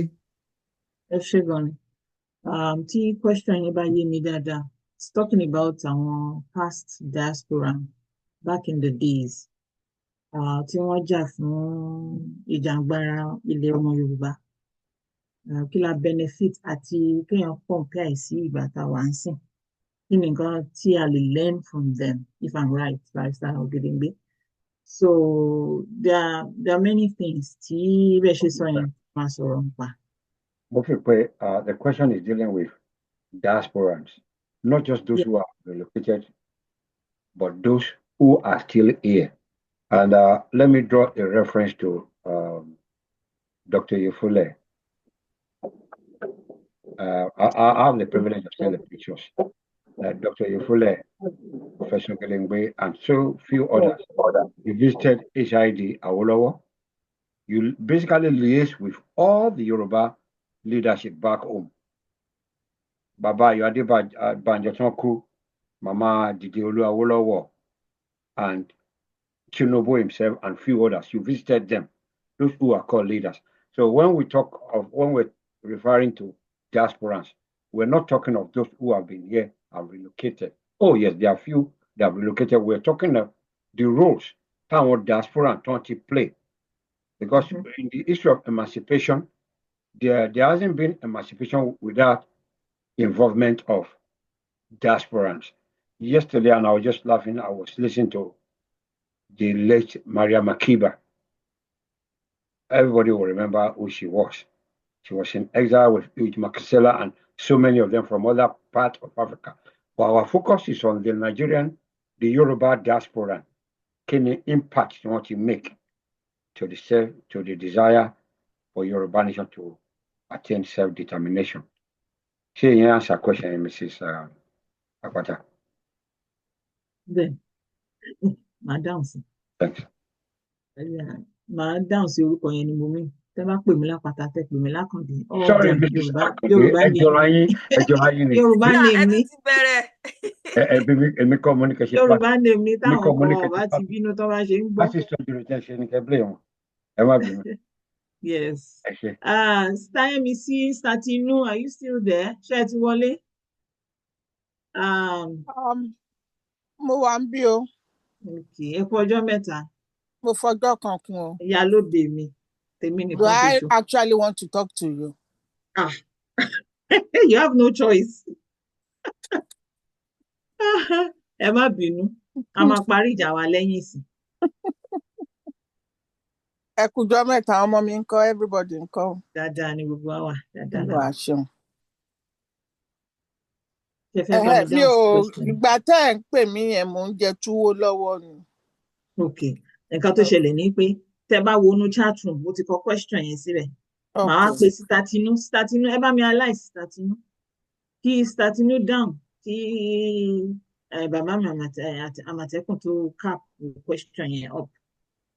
Tí Statinu bá wà nílé, wọ́n dáhùn. Tán bá sí nílé for now, Àmọ̀tẹ́kùn ṣe lè dáhùn question Wọ́n yẹn. ti wọlé. Mo ti wà ń bí all the time but mi ò mọ any question ni. Mi ò Ẹ rò wọnú pé chat room, ẹ wọnú chat, mo ti kọ question yẹn síbẹ̀. So màá fẹ́ kẹ́ ẹ wo question yẹn kẹ́ ẹ ronú sí i. Tí Àmọ̀tẹ́kùn bá ti sọ̀rọ̀ tán dẹ̀ ní náà máa gbóhùn sókè. Àmọ̀tẹ́kùn, are you there? Okay o. Mo kúkú wà ń bí. Ẹ tán fídíò yín. Ẹ bá mi dáhùn question yẹn. Question yẹn ó ń bá half education mi jà lọ́wọ́. Ó ní agbára bákan. Now, màá try láti distinct parts méjì nínú question yẹn. Number one, Yoruba nation. Number two, diaspora. Màá like láti imagine or láti sọ pé ọ̀rọ̀ tá à ń sọ ó relates more the present struggle. And from that point of view, màá sọ pé, well, how have we been contributing to Yoruba nation in a sense? Our contribution kan tó wà tó jẹ́ pé normal responsibility wa èèyàn ń send owó sáwọn èèyàn and all of that, which bàbá ti mention lẹ́ẹ̀kan. Wọ́n dẹ̀ sọ nǹkan kan tó wà very very interesting sí mi, unappreciated. Ìyẹn, that is very important. Ká mú ìyẹn dání. Having said that, màá tún wá conclude bákan, mi fẹ́ go too far, wípé I haven't mi ò lè rí sọ wípé a ti contribute much from the political point of view. And for two reasons, Baba tún mention ẹ̀ lẹ́ẹ̀kan pé wọ́n feel pé it is for our own personal need, pé it's about me, myself, and I. It isn't. It's a lot of us, our conscious of nation, we are patriots, a lot of us. Nationalists, in a sense, ni a lot of us. Fún ìfẹ́ ìlú wa la ṣe ń ṣe, a dẹ̀ recognize quagmire tí ìlú wa wà nísìn la fi dìde ta fi ń ṣe gbogbo kíní tá à ń ṣe. Having said all of that, a ní problem ta need láti kọ́kọ́ surmount. Yorùbá ní ẹni tó wọn adáṣọ fún ni tara ẹ̀ la máa kọ́kọ́ wò. We haven't been able to organize ourselves in such a way to jẹ́ pé wọ́n máa recognize wa as a force to máa help nation wa. Màá mú dání bẹ́ẹ̀ yẹn náà, then bóyá we can now. Okay, ó ti yé mi. Barrister Tayo Gidegbe bẹ́ẹ̀ yẹn, you look lost. Anyway, màá sì fílẹ̀ bẹ́ẹ̀ yẹn for now, mo mọ̀ pé we will come into it proper. Mute o, ẹ ti mute o. Ṣé mo ti mute báyìí? But mi ò rí No, ẹ̀yin kọ́. mi ò rí Sister Tinú lórí Oh, okay. ẹ má bínú ọmọ wa wọn ni kí n lè ẹ má bínú kíní wifi wa ó ti wà epileptic láti a week plus now. Even the electricity NEPA ti wá àwọn ọmọ Fúlàní gbé ládùúgbò wá sí. So snow to hit this last time, yeah. So area wa is very wooded and county wa wọ́n máa ń pè wọ́n ní tree huggers. A máa ń hug igi wa ni, so wọn ò fẹ́ gé but kò ń ṣe ìjàmbá fún kinní tí gbogbo inclement weather situation bẹ́ẹ̀ yẹn bá ti wà. So kinní yẹn ló jẹ́ kí oríṣiríṣi àwọn ìwìn inú igbó ti ba network yín jẹ́. ọpẹ́lọpẹ́ àwọn alálẹ̀ láyé wa ló bá wa ṣe tó jẹ́ ìjẹta ni gbogbo ẹ̀ ṣẹ̀ṣẹ̀ ń wà restore torí WhatsApp has been a tall order me tell call out of people calling me gbogbo ẹ̀ messy ni and then finally ó ṣe dáadáa lánàá yìí èèyàn kan wá pè mí àwọn fẹ́ ní meeting kan kémi wá máa mú nọ́mbà kan inú ti bí mi mo kàn blọọkì ẹ̀ nínú mo ti ń try láti jẹun pẹ̀lú ọkọ mi. àwọn wèrè scammer yẹn ni. Ọlọ́run o ẹ wò kò tiẹ̀ ṣe é kó. ẹ kàn máa ẹ bá ní kó lọ fún yàrá ìyá ẹ. mi tiẹ̀ ráyè gbọ́rọ̀ mo tiẹ̀ èpè ni mo ṣe fún ní ìjẹ lánàá yẹn pé àìsàn mo tiẹ̀ lépè lẹ́nu yé I was so happy. So but ẹ má bínú mi ò gbọ́ questions tí everybody ń ṣe. Ẹ ṣeun sir, thank God for our safety bẹ́ẹ̀ ni àti all of us ẹ ṣe.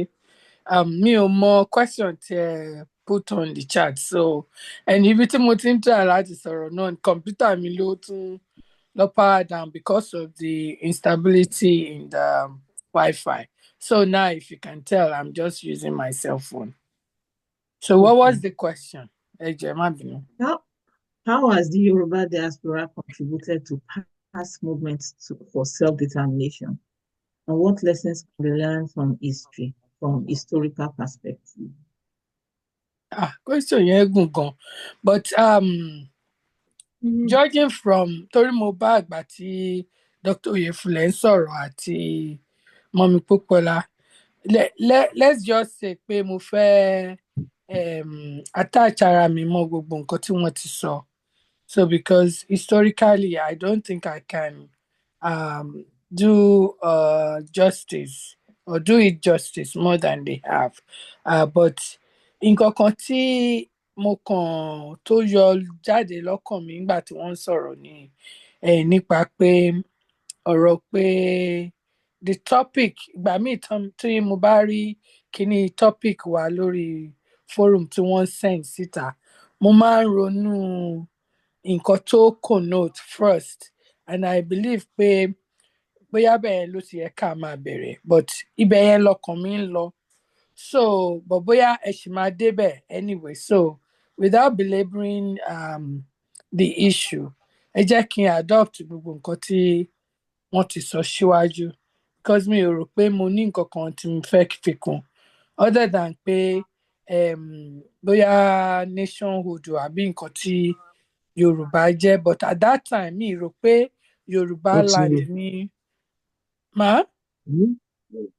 Mo rò pé èèyàn kan ẹnìyẹn ò ní òtún ni. Okay, at the time ten sọ historically yẹn mi ò rò bíi pé wọ́n concentrate whatever tí diaspora ṣe wọ́n concentrate on Yorùbá land they are doing it for Nigeria ni wọ́n ṣe of course aside from Baba Awo tó jẹ́ pé at the point tó di time tó jẹ́ pé wọ́n láti ṣe àwọn nǹkan kan for the Yoruba people not even the Yoruba people just the southwestern people just like free education yẹn like free healthcare gbogbo nǹkan tá a enjoy at the time ẹ jọ̀ọ́ sá ẹni tí ò bá sọ̀rọ̀ ẹ bá wa mute ara yín ẹ jọ̀ọ́ it's a courtesy thank you so ṣe mọ̀ gbogbo nǹkan bẹ́ẹ̀ yẹn ló dàbí pé ó attract a lot of people from their own region coming down to southwest. So ìyẹn lèmi rò bíi pé benefit tí àwọn arábí yẹn tán ṣe nìyẹn, but I don't even think pé they are diasporan to in the sense of nǹkan táwa wà nísìn. So but benefit tèmi rò bíi pé kí n fi wọ́n just one thing nígbà tí wọ́n sọ̀rọ̀ nípa kí ni benefit tí diasporans tó lè ṣe fún àwọn Yorùbá nation or the case for the nationhood, you know. So bí wọ́n ṣe ń sọ lẹ́ẹ̀kan pé àwọn èèyàn wọn kì í fẹ́ ka dá sí nǹkan kan, but wọ́n á kọ́kọ́ rí yín pé kán pè yín pé ẹ ṣe mọ̀ ẹni wọ́n máa pòwe fún yín, ẹni tó sọ lẹ́nu ó ṣàpòyà kọ́ ni ó ṣe kinní kan, because at the time wọ́n fẹ́ benefit from you. But when you now come in and you say you are trying to give them some issues bíi kéèyàn fẹ́ correct wọn pé okay, and láti wà compliant, fully compliant, and láti make things of integrity ṣẹmọ as a priority, kó má sí corruption, kó má ṣe kinní kan. At that point wàá hit the stone wall ni, because they will let you know irú ìyẹn ò ṣẹlẹ̀ ń bí báyìí o, ibi tó ti ń bọ̀ lẹ ti ń ṣe irú nǹkan bẹ́ẹ̀ yẹn nǹkan kan ipe má wà bẹ́ẹ̀ yẹn kọ́ la ṣe ń ṣe ń bí, ìgbà yẹn náà máa delineate bẹ́ẹ̀ ṣe ń ṣe ń bí tẹ́tí ń bọ̀ àti báwọn ṣe ń ṣe lọ́dọ̀ tiwọn, sì fi pé rule tiwọn yẹn ó mì pé they have to be corrupt and all that. But having said that, knowing what is going on, to èmi tí èmi mọ̀ pé bá ṣe ń lọ bá ṣe ń bọ̀, we cannot lord it over anybody. Àwa tá à ń bọ̀ láti diaspora, ó yẹ káwa náà mọ̀ wípé àgbékalẹ̀ wà nínú nǹkan, bá ṣe máa ń gbé nǹkan kalẹ̀. There is wisdom in the way you present things to àwọn tó wà nílé. Kò ń ṣe pé a fẹ́ dàbí wọn, but much as we want to help them, we cannot lord it over them. We have to use a round peg to fit round hole ni. And then we want to collaborate with them. We want to cooperate with them. We want to make them see why tó fi jẹ́ pé báyìí lẹ ṣe ń ṣe tẹ́lẹ̀ kò dẹ̀ ṣe dáadáa, ẹ jẹ́ ká ṣe this other way nǹkan kan. So those ẹ are ṣé the gan ni things Mr. tèmi Tinu. rí. Yeah, Ẹ but ti answer question 4, question uh, 5, gbogbo ẹ̀ lẹ ti dáhùn. So mi ò ní pè yín tá a bá okay. ti dé question 5 àti Ẹ question má 4. bínú. The Torí legal and even political side ni màá pè yín sí, so that ìyẹn dẹ̀ ní last ló wà sálẹ̀ pátápátá. okay. All right. Ẹ ṣé, ẹ Ẹ má ṣé bínú. gan ni. I'm sorry. Can you see the question on the Ẹjọ́ ta ló ṣì ń sọ̀rọ̀ ńbẹ̀ yẹn, bá mi mute. Fáńsì Ògèdèngbé ẹ mute kìíní yẹn. Ṣé ẹ fẹ́ sọ̀rọ̀? No, mo ti fẹ́ refer yín sí kí ni mo fẹ́ ṣé àwọn èèyàn rí nǹkan tó wà lórí farm post ṣé wọ́n rí kà Ṣé lórí chat room? lórí chat room yẹn. Ẹ jọ̀ọ́ ẹ jẹ́ kí gbogbo wa ká ṣe kí ni Yorùbá yẹn o, ẹ jẹ́ ká endeavour láti máa lọ sí chat room yẹn kí a máa kà á, torí Barrister Ògèdèngbé wọ́n ti ń post question yẹn severally, about 3 times, not to repost, and àwa tá a wà lórí panel náà tí ẹ bá ti gbọ́ question mi dáadáa or ẹ fẹ́ lọ rethink about it, ẹ lọ sí chat room yẹn, ẹ máa rí question yẹn ńbẹ̀ tí mo máa tún post ẹ̀ síbẹ̀. But depending on ìgbà tá a bá wọlé a lè má rí, mi ò rí anything. Plus ẹ máa àti pé endeavour phone tẹ̀ láti. ń lò ní. No, I was on computer before. Computer mi ló kick out lẹ́ẹ̀kan tí mo fi wá ń lo phone. So I can see chat too on the phone. But I'm also saying pé suggestion, ẹ jẹ́ ká máa ké àwọn question yẹn pépèpé. Ó máa ń wà too encompassing. Ó máa ń lose èèyàn. And then you want to capture everything. Torí ẹ̀yin ọ̀jọ̀gbọ́n tẹ wà lórí ẹ má ìjókòó bínú. náà ló ṣe pọ̀ bẹ́ẹ̀ Yeah, yẹn. ká máa ké pépèpé is ambiguous kini máa ń fa ambiguous and unstructured answers, ẹ má bínú. Ẹ ṣé gan ni, next time lè ní yìí gbogbo questions yín ló wà ambiguous, so ẹ máa manage ẹ bẹ́ẹ̀ tó ti yé yín. Àgbà ò ní kí gbogbo yín tẹ wà lórí bí ni àgbà ọgbọ́n dẹ̀ pọ̀, so tí question yẹn ṣe pọ̀ báyìí náà lè ṣe máa bá wa mú omi ọgbọ́n yẹn láti answer questions yẹn náà jáde. Ẹ ṣé gan ni. For today ẹ bá mi manage ẹ. We'll go to the next question. Ẹ̀yẹn ń sọ̀rọ̀ nípa economic influence. So, máa post ẹ̀ sìn. Omakasita, economic influence. What role does the Yoruba diaspora play in funding and economically supporting the self-determination movement? And how can this be maximized? So mo ti kọ sínú chat room yẹn náà. Ẹni tó dẹ̀ máa bá wa bẹ̀rẹ̀, ẹ jẹ́ kí ìyá mi ní Pópọ́lá, wọ́n bá mi bẹ̀rẹ̀ torí wọ́n máa mọ̀ díẹ̀ ń pa ẹ̀. Then Sáyẹ́mísí, ẹ̀yin náà máa tẹ̀lé wọn. Wọ́n bá sọ tán. Then bàbá mi Àmọ̀tẹ́kùn, ẹ̀yin mẹ́ta tẹ máa answer question yẹn. So Dr. Oyefule, àwọn questions yẹn ẹ ṣì máa ní opportunity láti answer gbogbo ẹ̀ lẹ́yọ kọ̀ọ̀kan torí mo mọ̀ pé máa ní answers to those questions but mi ò ní jẹ́ kẹ́ sọ̀rọ̀ ní this particular question. Ẹ lè wá wrap it up in the next question. So màmá mi Pópọ́lá, ẹ gbóhùn sókè. Ẹ ṣé gan ni. So gẹ́gẹ́ bí funding and economically supporting self-determination, we have a huge influence there. And a mọ̀ pé nígbà tí gbogbo ẹ̀ tó sì mú àwọn èèyàn gidi gan, going back about 4 or 5 years ago, tí everybody sọ pé nǹkan tó ń ṣẹlẹ̀ ní ìlú wa fẹ́ tún ṣe nǹkan wọ́n bẹ̀rẹ̀ sí ní béèrè owó oríṣiríṣi, àwọn èèyàn náà béèrè owó lórí social media for different groups nǹkan and àwọn èèyàn dáwó gidi gan, àwọn èèyàn dá owó gidi gan ni. Unfortunately, nǹkan tá a ń gbọ́ létà náà ni pé àwọn owó yẹn àwọn èèyàn wọn ò lò fún nǹkan tí wọ́n fún wọn fún. And àwọn tí wọ́n tiẹ̀ wá fún ní owó pàápàá àwọn gan fúnra wọn, àwọn náà wọn ò tiẹ̀ wá ṣe bó ṣe yẹ kí wọ́n ṣe. But pẹ̀lú gbogbo yẹn o, àwọn tó ṣì ń dáwó dè níyì because iṣẹ́ wà gan fún wa láti ṣe gẹ́gẹ́ bí anthem wa ṣe sọ. And wọ́n máa ń sọ pé owó ni kẹ̀kẹ́ ìyìn rere. Láìsí owó èèyàn ò lè ṣe nǹkan kan. Kọ́ ló ń fi ọ̀run kẹ́ barrister Janet Fashakin. Wọ́n máa ń sọ ń gbà yẹn gan ni pé owó ni kẹ̀kẹ́ ìyìn rere o, pé káwọn èèyàn kan dáwó torí iṣẹ́ pọ̀ gan fún wa láti ṣe. Pàápàá ń gba ààbò fún ilẹ̀ wa and gbogbo àwọn motorcycle táwọn èèyàn dáwó fún gbà yẹn, oríṣiríṣi nǹkan mèremère tí àwọn èèyàn dáwó fún láti wò pé káwọn èèyàn wa kí wọ́n safe láti protect wọn. Àwọn èèyàn jáde gan, wọ́n dáwó, àwọn èèyàn dẹ̀ sì ń dáwó ń sìn, a dẹ̀ dúpẹ́ gidi gan fáwọn èèyàn tí wọ́n ń dá owó because owó yẹn ó sì wà ń bẹ̀ gan ta need gidi gan ni.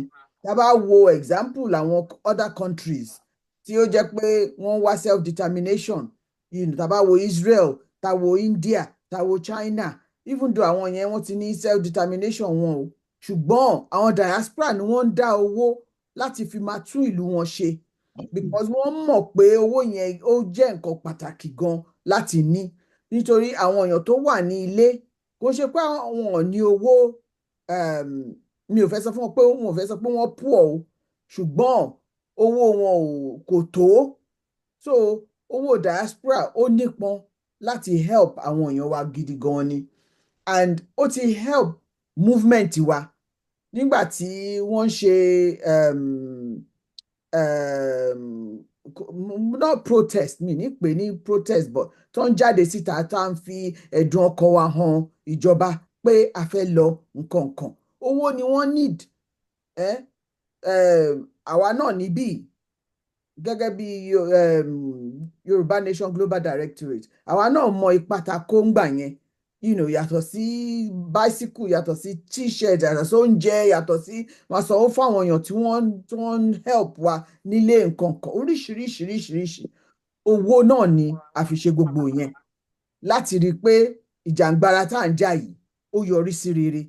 A dẹ̀ tí ì débẹ̀, so owó yẹn a need láti máa fún wọn àmọ́ owó yẹn, ṣùgbọ́n níbi tí ò sí trust tó jẹ́ pé a kówó fáwọn èèyàn tí wọ́n kó jẹ téjì oko mì nítorí pé àṣà wọn nìyẹn nílé, ó jẹ́ kí àwọn ẹlòmíì kí wọ́n ìrẹ̀wẹ̀sì bá wọn pé owó ta fún yín àkúkú rí àlọ́lárí ààrẹ àbọ̀ but èmi fẹ́ sọ fáwọn èèyàn wa pé kó ń ṣe gbogbo èèyàn lórí bẹ́ẹ̀ àwọn èèyàn kan ṣì wà lénìí tó jẹ́ pé a lè trust groups wà tá a lè trust global directorate pẹ̀lú àwọn yẹn pé ibi tí wọ́n sọ pé owó yẹn ibi tó yẹ ká ná sí la máa ná sí a dẹ̀ lè béèrè pé òkè kí lẹ fowó ṣe ká fún yín ní account so self-determination jàǹgbara tá à ń jà yìí owó àwọn diaspora because à ń kó owó lọ sílé gan fáwọn èèyàn wa láti sustain wọn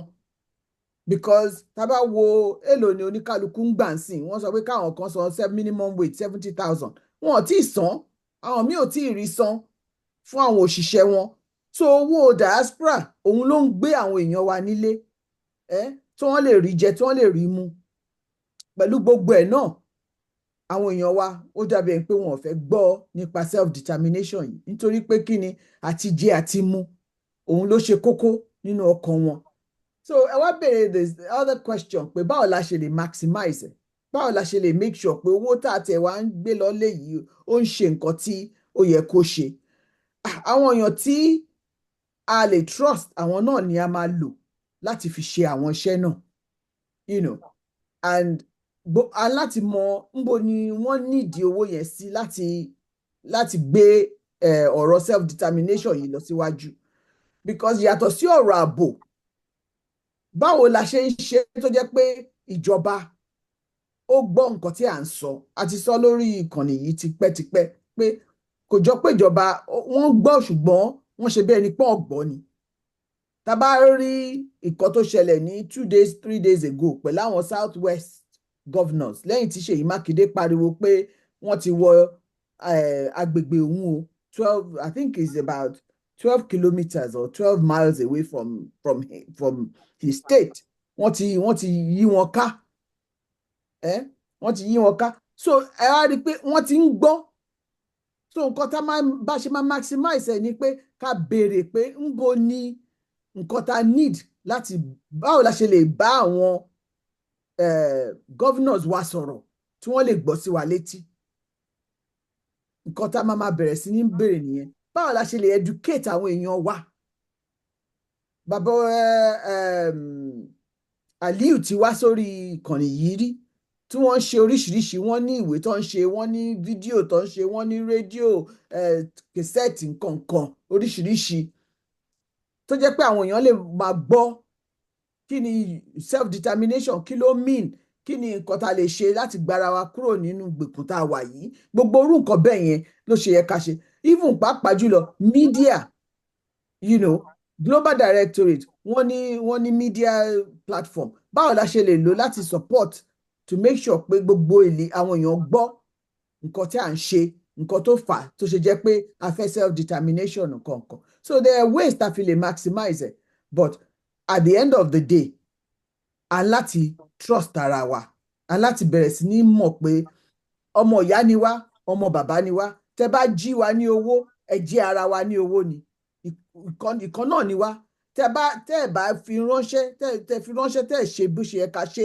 ẹ ń fà wá sẹ́yìn ni ìfàsẹ́yìn ni ó jẹ́ so tá a bá bẹ̀rẹ̀ sí ní bá àwọn èèyàn wa sọ̀rọ̀ Ọlọ́run á ṣí wọn létí bóyá wọn á gbọ́ tí mo fẹ́ sọ nìyẹn. Ọlọ́run á ṣí wọn létí o ẹ̀mí ojú kò tẹnu jẹ ó di wọn létí máa bá wa mú kó sáyé mi sí. Right pé Mrs. Popola ti sọ most of the thing anyway tèmi náà fẹ́ sọ. But contribution wa then and now kò tí stop. The sad thing about our contribution ni pé àwọn ti Nigeria most of them rò pé right wọn ni we must give them money we must send money to them. There is something tó ń trend lórí internet nsìn one lady ó ní àwọn ọmọ pé a máa ra aṣọ tó kù ti wọ̀ tó kù kólẹ̀ àwa send ẹ̀ sáwọn òun ò fẹ́ stand ungrateful but àwọn ò appreciate ẹ̀ the thank you doesn't come from the bottom of their heart. It's just staying in their throat. So èèyàn kan wá ṣe fídíò ó wá bẹ̀rẹ̀ sí ní fún ní àyájọ́. So to be honest, tí kò bá kí n ṣe contribution diaspora, mi rò pé ẹlòmíì á máa ṣa oúnjẹ jẹ lójú títì for now láti ìgbà tí wàhálà yẹn ti bẹ̀rẹ̀. Because àwọn kátẹ̀ sọ pé ẹni tó dájú tó sọ pé òun ò fẹ́ fún anybody lówó kò lè dájú fáwọn family ẹ̀, ó ì máa fún wọn lówó. So ó sì máa send owó sáwọn family except irú eléyìí idiot tó wá tó ń bu wáyé pé owó làwọn ní àwọn ò ní ìdí aṣọ tó kù ti wọ̀ tá à ń send sóhun sáwọn. Irú yẹn wọ́n ti fún lépè pé kò lè rà láàánú tí tó fi máa kú. So wish ìgbà tó ń sọ mo bá ṣàmì torí ó lè má rántí ṣàmì. So now, to be honest, we are doing our best. Even we are contributing to the Yoruba nation. Kí náà ti ń pè ti jàgbára tí à ń ṣe. Everybody ló máa mọ iye tó jábọ́ lápò òun. Tá a bá mú yẹn kúrò, the first one that I said pé tí kò bá ń ṣe ti diaspora because àwọn olórí wa tó wà ní Nàìjíríà, I think they left it for us. Gbogbo bó ṣe ń pariwo ebi ń pa wọ́n, ṣe rí kán sọ̀rọ̀ wọ́n sọ anything. So ẹni tó bá dẹ̀ ń gbọ́ pé ebi ń pa wọ́n, tó bá tọrọ owó lọ́wọ́ ẹ̀ kò ní choice, àfi tó bá yẹ pé òun náà dájú, á fún wọn lówó. So báwo la ṣe lè minimize gbogbo spending yẹn? Ó ní láti tún sọ fún wa mọ́, we need to, because nǹkan tí àwọn téèyàn send owó sí táwọn míì ń sọ tó ń ṣe, tẹ́ bá fún wọn ní nǹkan kán bá wọn yín ṣe nǹkan kan, wọ́n find it difficult láti ṣe bẹ̀ tí wọ́n lè tọrọ owó lọ́wọ́ yín. So bá ṣe lè minimize ẹ̀ náà nìyẹn pé oko kì í jẹ́ ti bàbá tọmọ kó má làálàá. So a máa fàlà sí pé tí n bá fún ẹ lówó mi tó bá appreciate àgbàmọ́ ló gbà yẹn. So like I said, then wọ́n ti sọ most of the thing kí n má kàn máa ṣe àwáwí asán. So bẹ́ẹ̀ mi ṣe believe pa ṣe lè minimize ẹ̀ náà nìyẹn. Káwọn governors, àwọn leaders wa, káwọn náà kan step in, kan ṣèyókù. Now it's saddening kéèyàn máa gbọ́ pé Sanwó-Olú ṣẹ̀ṣẹ̀ ń pariwo wọ́n ti yí òun ká. Òṣóṣẹ̀ mọ̀ yẹn ni. So better kó lọ ṣe oògùn tó fi ní yí ká o, kán tó bẹ̀rẹ̀ sí ní fi orí ẹ̀ jó ní títì bí wọ́n ṣe fún wọn ní north. Because àwọn people tí wọ́n bá fẹ́ ṣe nǹkan kan tó bá dákẹ́, don't rely on them pé wọ́n dákẹ́, wọ́n tún lọ ń wá ọ̀nà míì tó máa fi gbé wọlé ni. Now ariwo tí Sanwó-Olú ń pa ń sìn tó bá fẹ́ ṣe dáadáa, ṣé kò sí army ní Lagos State ni àbí kò sí police? So not to are compromised. So kó má pariwo fún wa, ṣé àwa la fẹ́ lọ gbébọn àbí àwa la fẹ́ lọ yọ àdá tì wọ́n ká máa wá wọn kiri?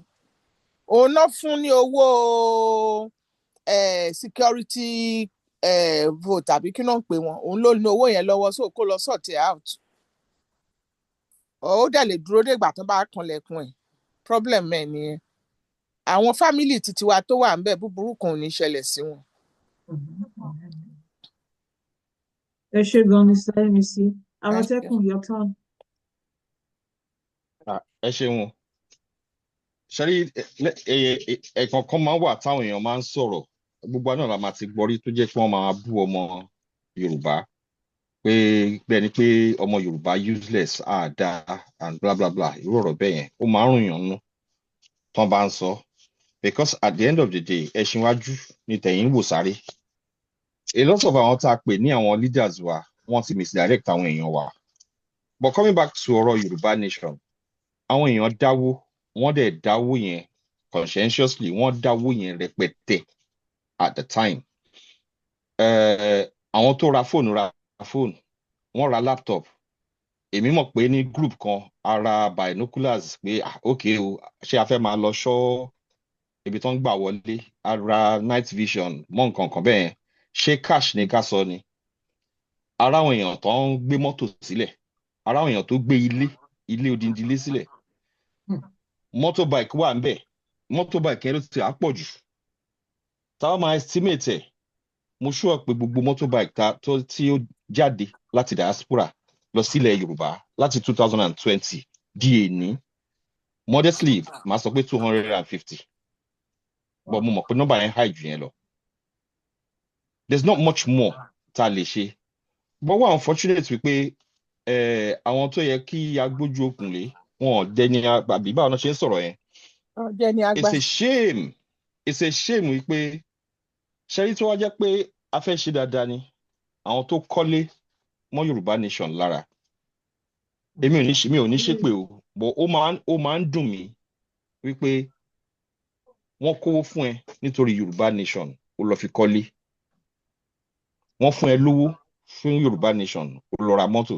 báwọn kan fi ṣèkómọ.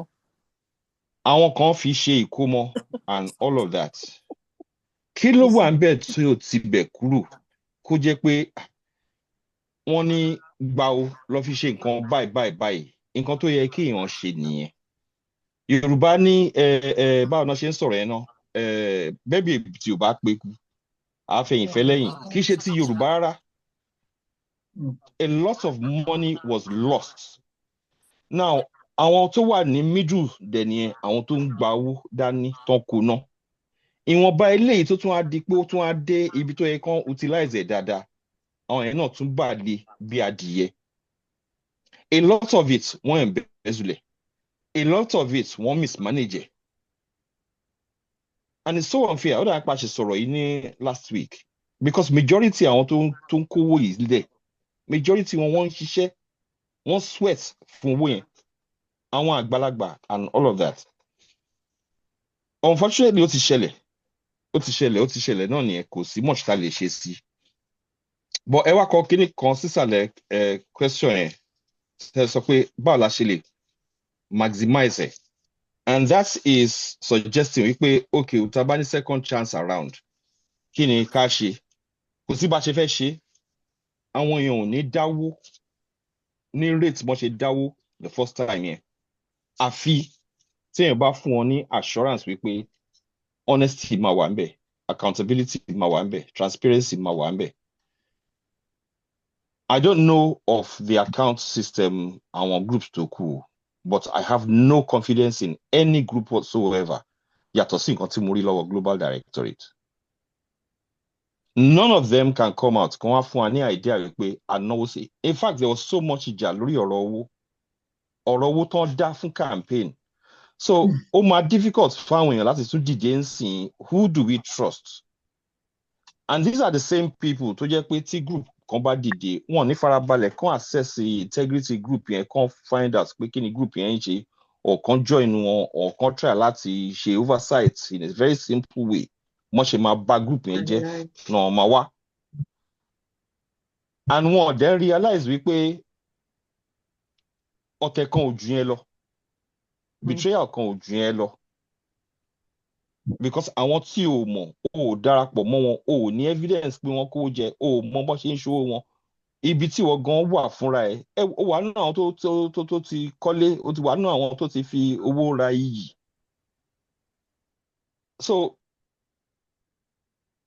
àti maximize ẹ̀ ó máa take káwọn èèyàn everything has to be done with plan òyìnbó á ní he who fails to plan plans to fail àwọn èèyàn wa wọ́n wà malleable in a sense ó máa take longer time láti gain confidence wọn but téèyàn bá wà constructive pẹ̀lú ẹ̀ téèyàn bá dẹ̀ show integrity téèyàn fi trust síwájú anything can happen but iṣẹ́ yẹn ó máa double compared to nǹkan tó ó kọ́kọ́ ṣẹlẹ̀ because people are now very very wary nípa owó dídá because tó bá ń dáwó tó rí results kò sẹ́nìbọ̀dì tó fẹ́ yà padà ta ló fẹ́ yà mọ̀mú kémi lọ máa ṣiṣẹ́ monkey dey work baboon dey chop ló end sí so a lot of money was lost to the cause àwọn kan wà ń bẹ̀ yẹn ṣá ẹ máa rí wọn báyìí a mọ a lot of them but ìjọ kan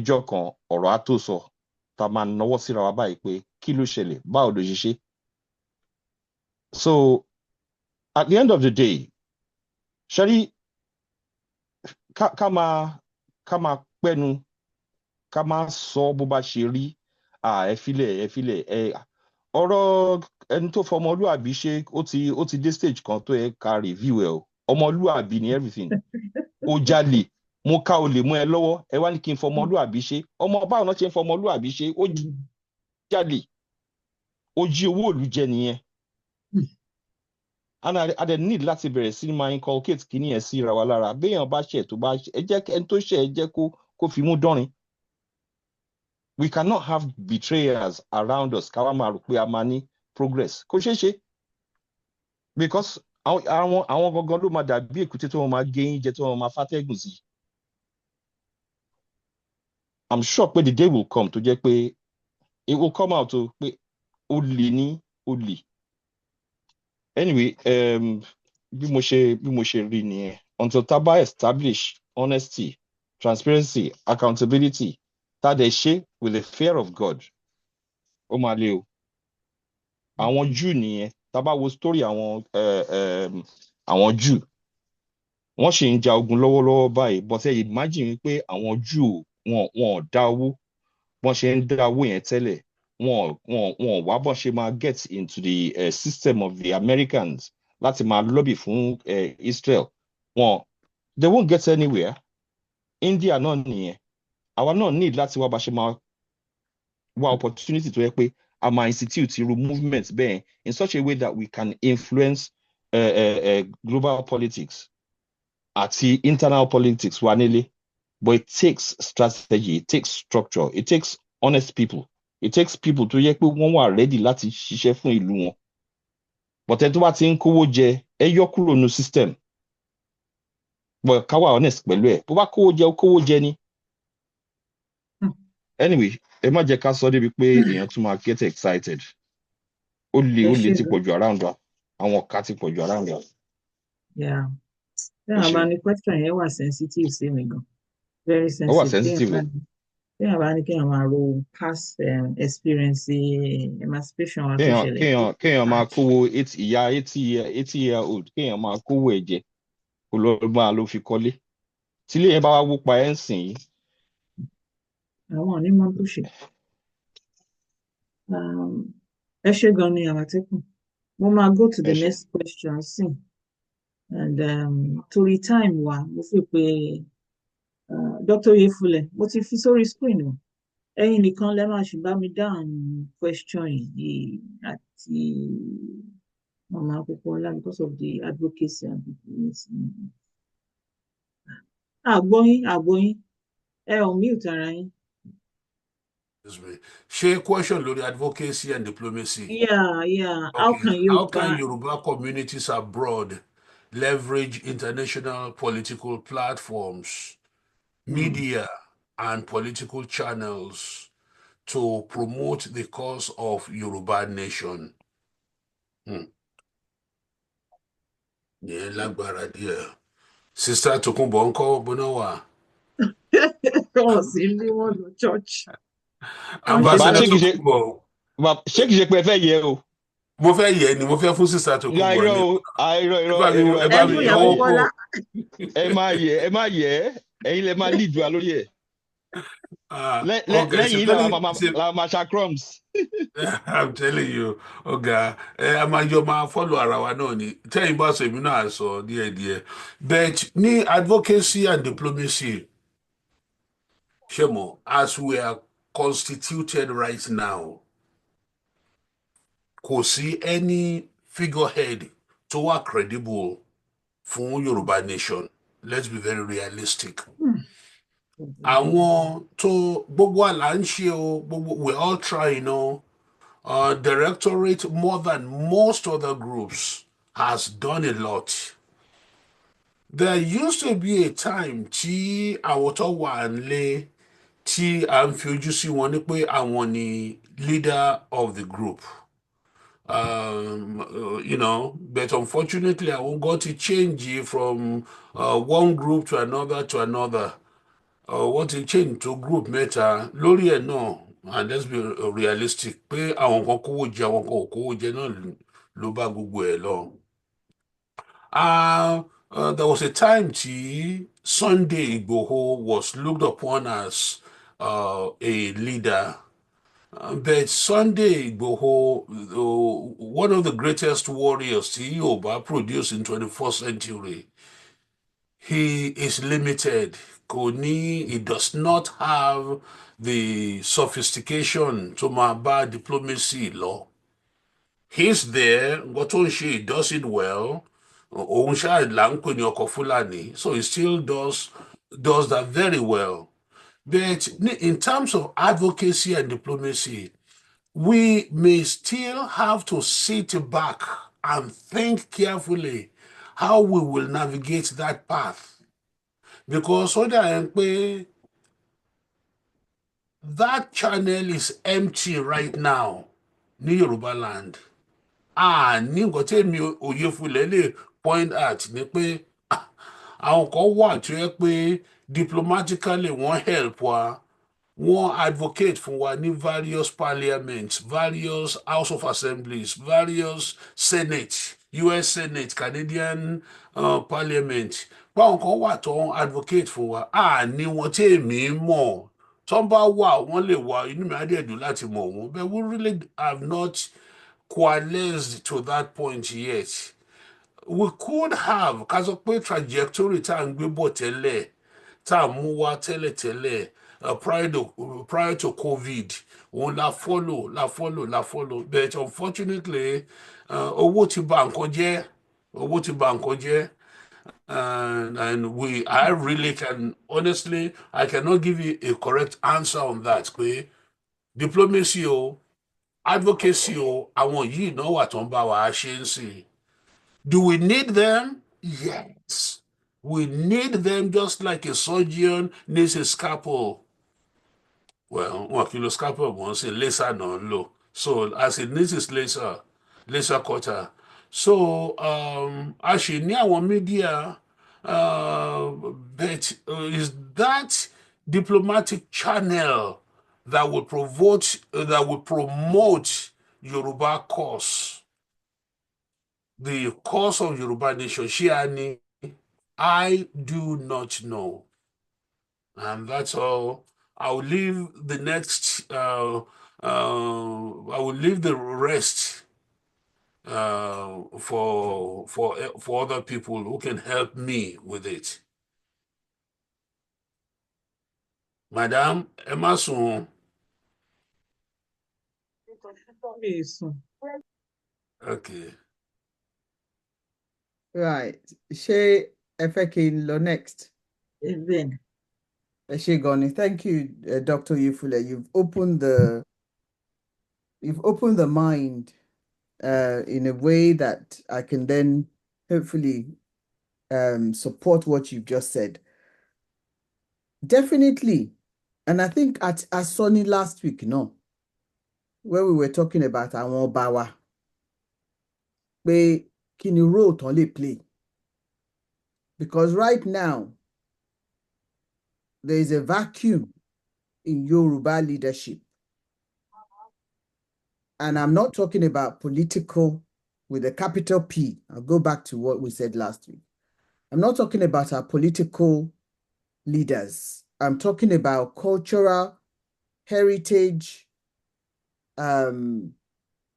Yoruba indigenous leaders. We're missing them in action. Tí a bá ní leader right now, tá a dẹ̀ ní in the next 2 years, 3 years, because they're focusing on politics, we run the risk pé nǹkan tá à ń sọ lénìí náà la máa sọ nígbà yẹn, and we would not have moved forward. Because before you can advocate on behalf of Yoruba people, you have to, ó láti jẹ́ pé o fẹ́ràn àwọn Yorùbá. Mi sọ pé àwọn tí wọ́n wà ń bẹ̀ ń sìn wọn fẹ́ràn Yorùbá, mi dẹ̀ sọ pé àwọn ọba wa ò fẹ́ràn Yorùbá o. Ṣùgbọ́n tí wọ́n bá fẹ́ràn Yorùbá títí di pé wọ́n fẹ́ preserve Yorùbá, as in the people, the land, the culture, the heritage, the everything about Yoruba, then they have to put wọ́n láti fi ara wọn sílẹ̀, kán fi ara wọn sílẹ̀ fún Yorùbá, so that gbogbo nǹkan tí wọ́n bá ń ṣe kò ṣe nítorí pé kí ni màá rí jẹ ń bẹ̀, what is my own cut, kí ni mo máa fi sílẹ̀ fáwọn ọmọ mi, ṣùgbọ́n wọ́n máa wò ó pé kí ni màá fi sílẹ̀ fún ìran mi, ìran Yorùbá. Tá bá ní àwọn olórí tó rí bẹ́ẹ̀, nítorí ẹ̀ mo ṣe ń pariwo pé àwọn ọba wa, this is your role, nǹkan tí a gbà yín fún nìyí, nǹkan tí Ifá yàn yín fáwọn tí Ifá yàn, nǹkan tí Ifá yàn yín fún nìyí, pé kí ìran yín má parun. Tá bá rí àwọn ọba tí wọ́n dìde lóòótọ́ pé wọ́n fẹ́ gba àwọn Yorùbá sílẹ̀, then advocacy are easy. Ṣé ká lobby government other countries ni? Ìyẹn ò ń ṣe problem. Ìyẹn ò ń ṣe. There are always doors to be opened diplomatically. But it's who are these people tó máa dìde fún wa, tó máa ṣe, that will knock on the right doors. And again, let's be clear about this. Kò ń ṣe àwọn politicians wa ló máa ṣe lè. No, not them. It has to be àwọn tó jẹ́ pé a fi Yorùbá a fi lé lọ́wọ́. We give who we are. We've handed it over to them to take care of. Ìtòrí ẹ̀ mo ṣe sọ pé it's vital kí àwọn ọba wa kí wọ́n jọ kí wọ́n kàn wo bó ṣe lè ràn wá lọ́wọ́. Ìgbà tí àti bẹ̀rẹ̀ history Yorùbá, a gbọ́ pé Aláàfin lọ bá Queen Elizabeth. Kí ló dé tó ṣe jẹ́ pé government kọ́ ló lọ bá láti dialogue nípa kínní? We're missing the point. Tá bá ń sọ pé ká lọ lobby government, ká lọ lobby ẹ wá ti àwọn governors yìí síwájú àbí president yìí. That's not how it's done internationally. You use your kings, your emirs, the people that have the interest of their people at heart, not the interest of the politics or the governance of the country or the infrastructure or whatever. But àwọn tó fẹ́ preserve the humanness of Yoruba, àwọn la máa tì síwájú láti lọ ṣiṣẹ́ yìí. So there's a role for them there. And ẹ̀ ń sọ̀rọ̀ pé báwo la ṣe lè leverage it on the political platform. The dialogue does not start with politics. The dialogue starts with ìlú sílù, your land, your sovereignty, sea sovereignty. Politics has a role to play, but it's not a huge role. And that is the thing that I miss out all the time. Tá bá ń sọ̀rọ̀ kíní. You know, media. Ṣé media Nigeria la fẹ́ lò ní? Torí kò tí yé mi media wo là ń sọ̀rọ̀ yìí. Because Yorùbá ò ní media. We don't have a voice to call Yoruba media. Is there any such thing? So we need to start thinking pé tá bá fẹ́ gbà, tá bá serious lóòótọ́, kí ni àwọn structures tá ní láti fi sílẹ̀, láti la ilẹ̀ fún wa, for the passage, for us to pass through to get to this promised land. You have to have a media so that tó máa ń sọ̀rọ̀ Yorùbá, everybody mọ̀ pé ibẹ̀ lẹ máa kọrí sí láti lọ gbọ́ the authentic, the truth about Yoruba, not our social media everywhere. Everybody is just saying their own thing. There is no cohesion. Kò sí ọ̀kọ̀ọ̀kan tó ń sọ fún wọn pé here is the script for Yoruba. Nǹkan tá fẹ́ kẹ́ sọ nípa Yorùbá ni. Everybody just talks about whatever they know from their own little experience, which is fine. I'm not knocking it. But we must have a common ground to which we can all speak from. So kí wọ́n tó put out any script or to go through process. Àwọn specialists, our experts want to wò pé are you saying the right thing at the right time to the right audience and all of that? What is the implication of what I'm saying and all of that?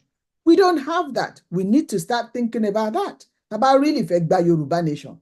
Because you can win or lose through the media. And we have seen that in the past few years. Tó jẹ́ pé oríṣiríṣi náà ti sọ lórí media. Wọ́n ti gba passport, wọ́n ti gba gbá, wọ́n ti gba wo, wọ́n ti gba kòkò bàbá ṣàsùn. And we know where that ended us. Then let's go on to promoting Yoruba nation. We all, as individuals, we have a role to play. Àwọn tá à ń bá sọ̀rọ̀ nǹkan kan. And a lot of us ti ń ṣe ń sìn. Tó yẹ pé à ń bá àwọn ará wa sọ̀rọ̀ nílé. Even ibi iṣẹ́ wa níbí, tó bá béèrè níbo ló ti wá, wàá sọ pé Nàìjíríà ni ẹ ṣùgbọ́n. Ṣé bá ti rí bí Kẹ́mi ṣe describe rẹ̀? There is something in that. There is something in that. Like her or don't like her, it doesn't matter. But ó describe rẹ̀ bó ṣe fẹ́ káwọn èèyàn rí òun. So that in people's consciousness, ẹ ti bẹ̀rẹ̀ sí ní fi síìdì yẹn sí wọn lọ́kàn pé àwọn èèyàn kan wà tó ń jẹ́ Yorùbá. Right now, wọ́n ń pín Nàìjíríà ni, yes, à ń pín ní space, geographical space. Tó ti fi wá sí, ṣùgbọ́n heritage wa Yorùbá ni. So, a láti bẹ̀rẹ̀ sí ní gbé Yorùbá lárugẹ in everything that we do and we say. And we've seen it. The young man, the footballer, I can't remember his name now, tó lọ sórí stage, world stage, tó sọ Yorùbá first thing. Tó dẹ̀ pray t'Ọlọ́run, tó dúpẹ́ lọ́dọ̀ Ọlọ́run. Those are the people that we should be trying to encourage our children to watch. Nígbà tí kìíní yẹn ṣẹlẹ̀, tẹ́ bá rí bí social media ṣe full of it, again spreading the word about this group of people who are Yoruba. You know, so iṣẹ́ wà fún wa láti ṣe o, kò ń ṣiṣẹ́ èèyàn kan o, ṣùgbọ́n ká má fi gbé gbogbo ara wa lé ìjọba pé ìjọba ló máa ṣe fún wa. No, àwọn ọba wa, iṣẹ́ wọn nìyẹn. Wọn ò níṣẹ́ míì jù yẹn lọ. Tó bá sọ pé àwọn níṣẹ́ míì ju preserving our heritage and our culture and our everything, wọ́n tanra wọn ni.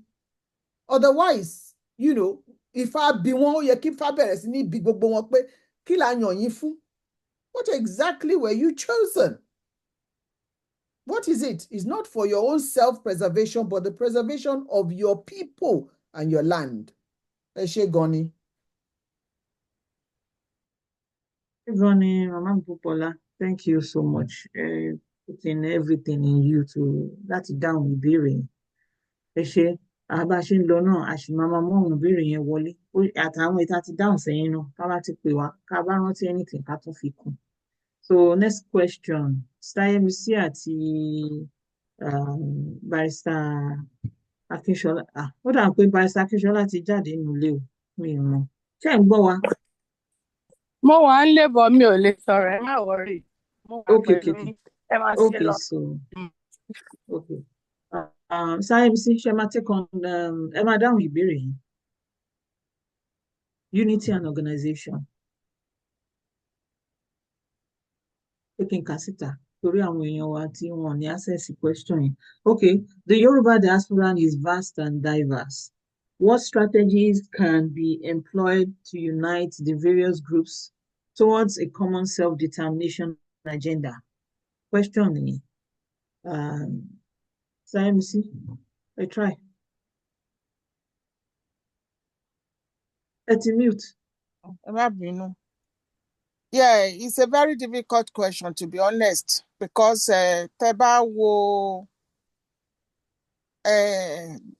Yoruba Global Directorate, tí anybody bá wá, bóyá for the first time àbí ó wá ń dọ̀kan ó padà lọ, the next question tó máa bí ó jẹyọ last week, kí ló dé tí ẹ ṣe darapọ̀ mọ́ àwọn kan kìnnì kan, united we stand, divided we bọ́ sínú gutter, gbogbo àwọn nonsense yẹn, because it is good láti darapọ̀, but àwọn wo la fẹ́ darapọ̀ pẹ̀lú? That's the problem. Nǹkan tó ṣẹlẹ̀ last week òun ni mò ń repeat fún yín, because mama daddy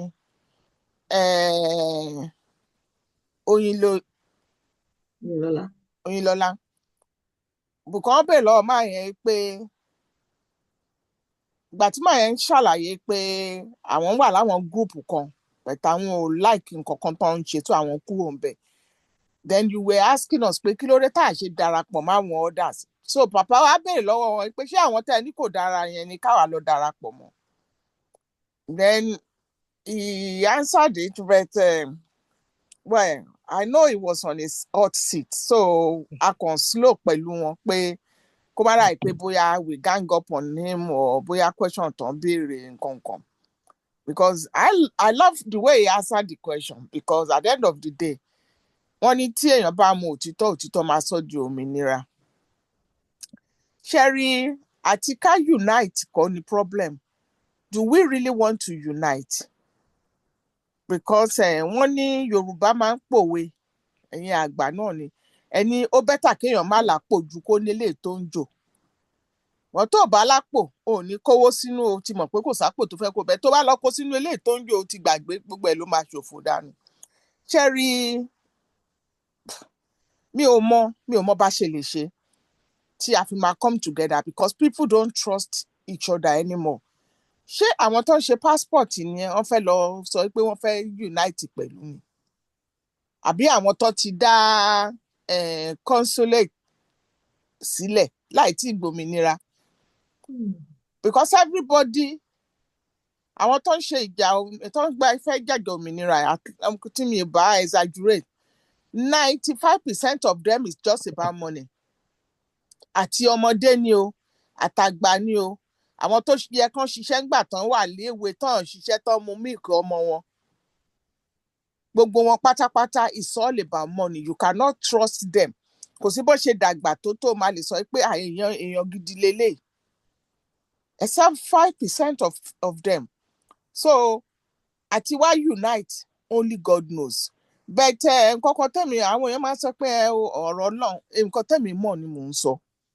The only thing tí mo mọ̀ pé ó lè yọ wá ni pé if it has been ordained by God pé a máa kúrò láàrin wọn, láàrin ẹ̀yà mẹ́tẹ̀ẹ̀ta yẹn, pé a máa dá dúró. Ó lè jẹ́ pé ẹni tó máa ràn wá lọ́wọ́ gan kò tiẹ̀ tí gbọ́ ń pa ìjàngbara ìbẹ̀tẹ̀. Ó dẹ̀ lè jẹ́ pé ó ti gbọ́ tó ṣe bíi Jónà. Nígbà tó bá kó sẹ́nu ẹja, á padà wá. Kò sí wàhálà. So bẹ̀tí pé èèyàn kan lè fọwọ́ sọ̀yà pé a máa unite, a máa gba Yorùbá nation. I cannot see it, but there is nothing God cannot do. Bóyá tá bá dẹ̀ ní opportunity láti béèrè lọ́wọ́ bàbá wa Akíntóyè, maybe we'll be able to tell us the way tá a ṣe máa gbà. Because wọ́n ní àgbà òkè ń wà lọ́jà kórí ọmọ tuntun wọ́. Ọmọ tuntun tí ò bá gbórí ẹ̀ sí ẹ̀yìn yẹ̀ dáadáa, orí àwọ̀ oní ti Yorùbá nation yìí. Ṣé èèyàn máa ń kọ́ bọ́ná lẹ́ẹ̀mejì ni? Exactly. So àgbà òsì ká má parọ́ tọ̀ra wa jẹ. Àwọn tá a tún wá gbọ́kànlé tá a rò pé èèyàn gidi ni wọ́n, ìwòrú bàbá tó ń pariwo restructuring títí ọlọ́jọ́ fi dé. Gbogbo àwọn tó yẹ kán ràn wá lọ́wọ́. Wọn ò parọ́ náà, wọn ò parọ́ òótọ́ náà sọ. Gbogbo àwọn tó yẹ kí wọ́n ràn wá lọ́wọ́, tó bá jẹ́ pé wọ́n cooperate pẹ̀lú wa, tó stand pé irọ́ o, àwọn ọmọ wa fẹ́ lọ, a fẹ́ lọ nìyẹn. Bàbá yìí mo sọ̀rọ̀ yẹn jọ pé bàbá yìí ò ní kankan ṣe fún wa. Restructuring wọ́n ti ń restruct lọ́rùn sí. Bàbá tó pè lágbànà kí ìyẹn náà ó máa ṣe rédèrèdè ẹ̀ tó fi máa tọ́lọ́jọ́ máa fi dé. So táwa làgbà ta ní. Àwọn ọba tó yẹ kán tún dìde, eléyìí tí ò bá máa kó ìyàwó 1 million jọ, a máa ṣorí burúkú pé òun fẹ́ ṣàríà lọ. Eléyìí tí ò bá fẹ́ ṣàríà lọ, a máa ṣépè, a máa nà èèyàn nígboro. Èmi ò mọ bí tó ti ń rí gbogbo àwọn ọba onígbáná onígbòì, mi mọ bí tó ti ń rí wọn yìí. Because nígbà tá a bá sọ̀rọ̀ yìí pé ṣáà really ní ìdọ̀ba, àwọn ká gidi borí bíi fáànù Ìbò, gbarigbagbagbagba ọba dá ọba, àwọn ọba tó dá ò pọ̀. So èmi believe pé irú àwọn ọba yẹn ká kó àwọn tó gbádùn nínú wọn, àwọn bàbá tó gbádùn nínú wọn tífá really mú, because àwọn tífá bá mú náà máa ń ṣe dáadáa nínú wọn, because ọmọ ìpẹ́ tó bá ṣe rédèrèdè Ifá tó àṣírí wọn, àwọn náà máa ń ṣe dáadáa. Ká kó wọn papọ̀ tó bá pé à ń fẹ́ àwọn tó máa generate owó bí wọ́n ṣe ń generate owó ní UK, irú London sì ó níye tí àwọn royal tó ń fún wọn ní tó ń generate ní ọdọọdún. Òun ló ṣì ara àwọn nǹkan tó ń kíìpù ìlú yìí nìyẹn. Bí àwọn kan ṣe máa ní àwọn fẹ́ lọ Dubai lọ ṣọlidé, a lot of people are coming from Hong Kong. Ẹni tó bá lọ sí area Oxford Circus á mọ̀ pé they were generating money. Ìgbà tí mo kọ́kọ́ dé ìlú òyìnbó tí n bá tó á gbé microphone don't cross iná tuntun green ni màá máa pé ṣáwọn tẹ́ ẹ̀ ń bá sọ̀rọ̀ fọ́ lójú ni. Èwo ni kẹ́ tún máa pariwo kán máa cross, ṣé wọ́n ríran. But later mo wá realize pé wọ́n ń ṣàyẹ́sí àwọn people yìí ni so that wọ́n á lè padà wá next year. So ẹ jọ̀ọ́ o, èmi ò mọ cooperation kankan, mi tí ẹ mọ̀ túmọ̀ ẹ mọ̀ pé mi ò lọ school. So the only thing tó tèmi believe in ní bí mo ṣe wà yìí ni tí Ọlọ́run bá sọ pé ó máa ṣe ṣe, ó máa ṣe ní wẹ́rẹ́ fún wa tí ó máa ya everybody lẹ́nu pé kí ló ṣẹlẹ̀. Ọjọ́ mélòó péré lọ́lọ́run ti sọ pé káwọn ọmọ Ísírẹ́lì kúrò ní Egypt tán kúrò. Gbogbo wọn ò lówó lọ́wọ́ náà, ó tún sọ fún wọn pé kán tún lọ bá neighbors wọn pé kán lọ yá gold, kán yá diamond, kán yá. Ó dẹ̀ ń kó fún wọn, wọn tí ẹ̀ ń béèrè pé kí ló fẹ́ fi ṣe. That is the power of God. So when God said yes, kò sí bàbá léèyàn kan tó lè sọ pé no. Tó bá lọ fẹ́ pààyàn tọ́lọ́run ò bá tí ò bá ready fún ò lè rí pa wàá parẹ́ last náà ni. So unity yẹn tó bá pẹ́ yẹn la fẹ́ máa ṣe, ẹ jẹ́ kí gbogbo wa lọ gbàwẹ̀ 21 days láì jẹ láì mu láì jẹ anything, ká má sùn pàápàá. 100 days 100 days ni. Àwọn Adébóyè ti declare 100 days. Ìgbà yẹn ni unity yẹn máa tó dé. Ẹ kàn jẹ́ ká educate àwọn family títí wa pé ẹ jọ̀ọ́ ẹ mọ bí tẹ́ máa rìn sí o, àwọn Fúlàní ti yí yín ká o. Ẹni tó bá dẹ̀ lówó tó fẹ́ send sí wọn kó ṣe, kó sọ fún wọn fight of nǹkan tó ń ṣẹlẹ̀. Oko etílé wọn sì máa padà síbẹ̀ tó bá fẹ́ kébi lù wọ́n pa. Gbogbo nǹkan tá à ń kọ́ wọn gbà yẹn tó fi máa ṣe security fúnra wọn. Bíi kíní igi tọ́nà máa ń kan kíní kan mọ́ anybody tó bá gbébọn wèrè wọlé tó ti ṣàyẹn mọ́ lórí á yí padà sẹ́yìn ni. So mi ò mọ much ń pa dádì wa Oyèfúlẹ̀ máa ṣàlàyé fún wa. Ṣé mọ̀ pé àwọn understand psychology, so wọ́n á fi psychology gbé bá a ṣe fẹ́ unite cooperation gbogbo yẹn wọ́n understand ẹ̀. Ẹ bá mi pè wọ́n. Bá a sọ yẹ mo ti fún wọn barrister báyìí, mo fún wọn professor, mo fún wọn Dr. Oyèfúlẹ̀. ẹ ti go in collusion pẹ̀lú Àmọ̀tẹ́kùn tó sọ mí di professor ọ̀sán gangan. But you are. No, mo ṣe adjunct professor in my younger days long time ago, but mi lè lo title yẹn, mi ń ṣe professor. Ọpọlọ tẹ ní gan ju tàwọn professor tó ń sọ history tí wọ́n sọ nonsense. Institution Global Directories ló fún yín ní professorship. Okay. It's as simple as honorary. Tó bá ti jẹ́ ìyẹn ni. Kẹ́ni bó ṣe ra ìyálòde fún mi láì mọwọ́ láì mẹsẹ̀. Àti yíyàtọ̀ ìyẹn yàtọ̀. Ṣebí tí ń da ewu ń tèmi tó wá fún láká. Sympathize pẹ̀lú mi. Bàbá ti wà ní orí ìdúró. Ìyálòde ti fámú nìyẹn. Okay, Mrs. Akande, the question is, the Yoruba diaspora is vast and diverse. Shoni. Okay, what strategies can be employed to unite or unify the various groups towards a common self-determination agenda? O ma ṣòro, ma dẹ̀ sọ fún yín. Once beaten, twice shy. Yeah.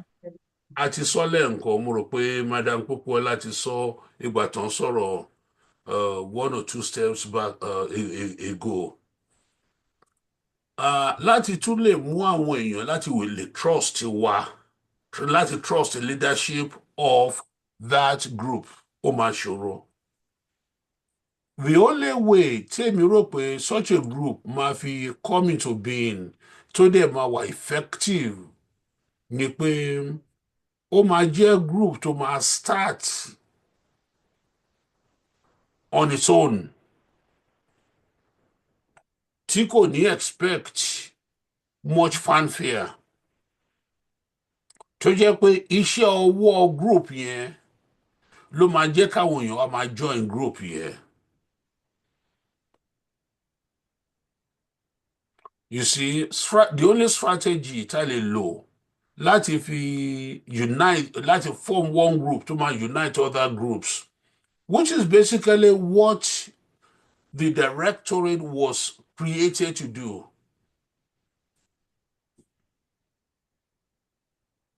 Tí group yẹn, any group ni o, tó bá ṣiṣẹ́ takuntakun, kó start activities tó máa showcase nǹkan tó ń ṣe without being a show off group, tó ń ṣiṣẹ́ quietly, tí àwọn èèyàn wá ní pé ẹ jẹ́ á join bóyá àwọn lè yàtọ̀ sí àwọn tá ti ní tẹ́lẹ̀. Irú group yẹn lèmi rò pé ó máa wà effective fún wa, because we Yorubas are a very, very intelligent group. We rushed into gbogbo àwọn self-determination groups with S groups tó wà 4, 5, 6 years ago, 4, 5, 6 years ago. Inú gbogbo idea dùn láti join wọn, but dynamics of who we are a lè sùn ká kọrí síbì kan ọwọ́ ọmọdé ò tó pẹpẹ tá gba ọwọ́ kéńgbé. Tí ọkùnrin bá rí ejò tí obìnrin bá pa, irú òwe yẹn ló ń direct gbogbo nǹkan tá à ń ṣe. And if we can now have a core group and the group is working unrelentingly, eventually àwọn èèyàn bẹ̀rẹ̀ sí join group yẹn. I lè move towards the way we really want to move. The Yoruba diaspora will be able to move the way we really want to move. Àti ìdébẹ̀ sí, we're not there yet. But the other question is, when should we start? Isn't it high time fún wa láti start? Emmanuel sọ pé no, kò tí di high time yet. Ṣé mo fatigue to set into each and every one of us? Contribution fatigue, meeting fatigue, káti ẹ̀ máa sọ ń pa Yorùbá nation fatigue tó ti set in. Inú ẹ̀ la ṣe wá ń sìn. And I strongly believe we need to wait díẹ̀ sí títí fatigue go máa wear ara ẹ̀ out. And then, whichever group tó bá come up, tó lè ṣe nǹkan tá à ń sọ, tó dẹ̀ lè ṣe so successfully, tó yẹ pé others will now want to join. That's the way forward. Ẹ ṣé, Madam Akonde. Thank you, sir. Very concise. Ẹ ṣé gan ni. Ẹ jẹ́ ká bọ́ sí. Gbà mí láyè láti ẹjọ́. Okay, shortly. Ẹ ṣé gan. Yes. Again, I think Dr. Oyefule had set the path. Nǹkan tẹ́mi rí, as everybody is talking about it, is a picture which shows the structure that we're looking for. Global Directorate has shown how it could be done. But we all know the story. Táwọn èèyàn kan ṣe ń gbé sókè, làwọn èèyàn kan ń fà sísàlẹ̀. Because wọ́n lè pé àwọn ò rí jẹ́ńbẹ̀ àbí kò ń ṣe àwọn làwọn bẹ̀rẹ̀ àbí kíníkan. So we need a neutral group. And what I mean by neutral group, I don't mean to set another group up, which is like to add to 200 plus. I'm talking about an association or a council of Yoruba groups, which is the concept T Global Directorate ni. Where that umbrella, there is an umbrella called the Association or a Council of Yoruba Groups. And who are the founding people of this group? Our founding fathers, the kings and the queens, if there are queens among us, Tifamu, they would be the custodian of this group, this association. Because I believe, unless you have a leader or leaders that have the mandate of our people, Akomawani, what I call NUD will be there for a very long time in exile, which is where we are right now, Yoruba people, if they don't understand it. We're in exile. Even though our in Nigeria, we're in exile. So it's not about, because I think the question was about unity and organization. I would flip it and say organization and then unity. Because you cannot have a structure, or if you don't have a structure, you cannot have unity. But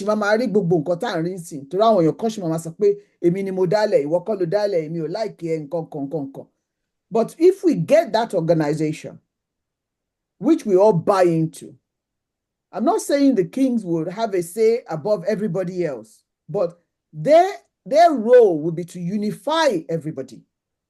Then it'll be a lot easier to handle. Then it'll be a lot easier. Because what it is right now is ego. People are very egocentric. Wọ́n believe pé tí ò bá ṣàwọn, tí ò bá ṣèmi ni kò tíì ṣẹlẹ̀. Tẹ́mi ò bá síbẹ̀ kò tíì ṣẹlẹ̀. It's not about you. It's not about you. You have to be selfless. No matter who you are, whatever you might call yourself to be, young or old, rich or poor or whatever, ìkànnà ni wá under Yoruba. That is what we're told. Bá ṣe bí ẹrú, la ṣe bí ọmọ. The fact that we respect àgbàlagbà is part of ọmọlúàbí wa. Does not mean as a young person, people don't respect me either. We respect each other as human beings. So I think we need to start thinking now. Báwo la ṣe lè encourage àwọn ọba yẹn? Àwọn wo la ní ní àgbà nílẹ̀ Yorùbá tó lè jọ kán lọ bá àwọn ọba yẹn sọ̀rọ̀? I'm sure wọ́n ti bá wọn sọ̀rọ̀ in the past. And Dr. Oyefule, I think somebody mentioned that Dr. Oyefule and a group of intellectuals, have been at this for a very long time, and they, on behalf of Yoruba people, I think it's time we start to probably beg these people to please save us. Or to koja italo gajuloba, or whatever they call it. Or to koja, because by doing that, we're just prolonging the pain for our people. We're prolonging it. And in that meantime, I want young more than suffer needlessly. Because I'm Amoteku, you've got your hand up, so I'll be. Ẹ ṣeun. Ó dà pé mo miss nǹkan kan. Mi ò mọ nǹkan tó ń ṣẹlẹ̀ ní ìbàyìí. It's as if bẹ́ẹ̀ ni pé mo ń gbọ́ tí Global Directorate fẹ́ máa sọ pé wọ́n fẹ́ bow to pressure. Because discussion yìí, from my point of view, kò yẹ kó tiẹ̀ wáyé rárá ni. I think global directorates should just keep on going. Find a way to find traction. Wọ́n ní wọ́n máa ń sọ ṣé Michelle Obama ló sọ kinní kan ó ní if they go low you go high. Èmi believe pé the only thing tí global directorate need láti ṣe is just go to the next level. Ṣẹ́rí ọ̀rọ̀ tó wà nílẹ̀ yìí ń sìn mi ò mọ nǹkan tí mo lè fi wé bọ̀ bóyá ká sọ pé bóyá bí èèyàn fẹ́ ṣe business. So module yẹn tá bá gbé tó bá fẹ́ ṣe business you have to have a plan. Nínú plan yẹn marketing láti wà ńbẹ̀. Publicity láti wà ńbẹ̀. That is another way for it. Marketing aka publicity aka publicity. Now kò sẹ́nibody tó máa fẹ́ anybody ní power you have to take it. Global directorate has to find a way to put itself out there.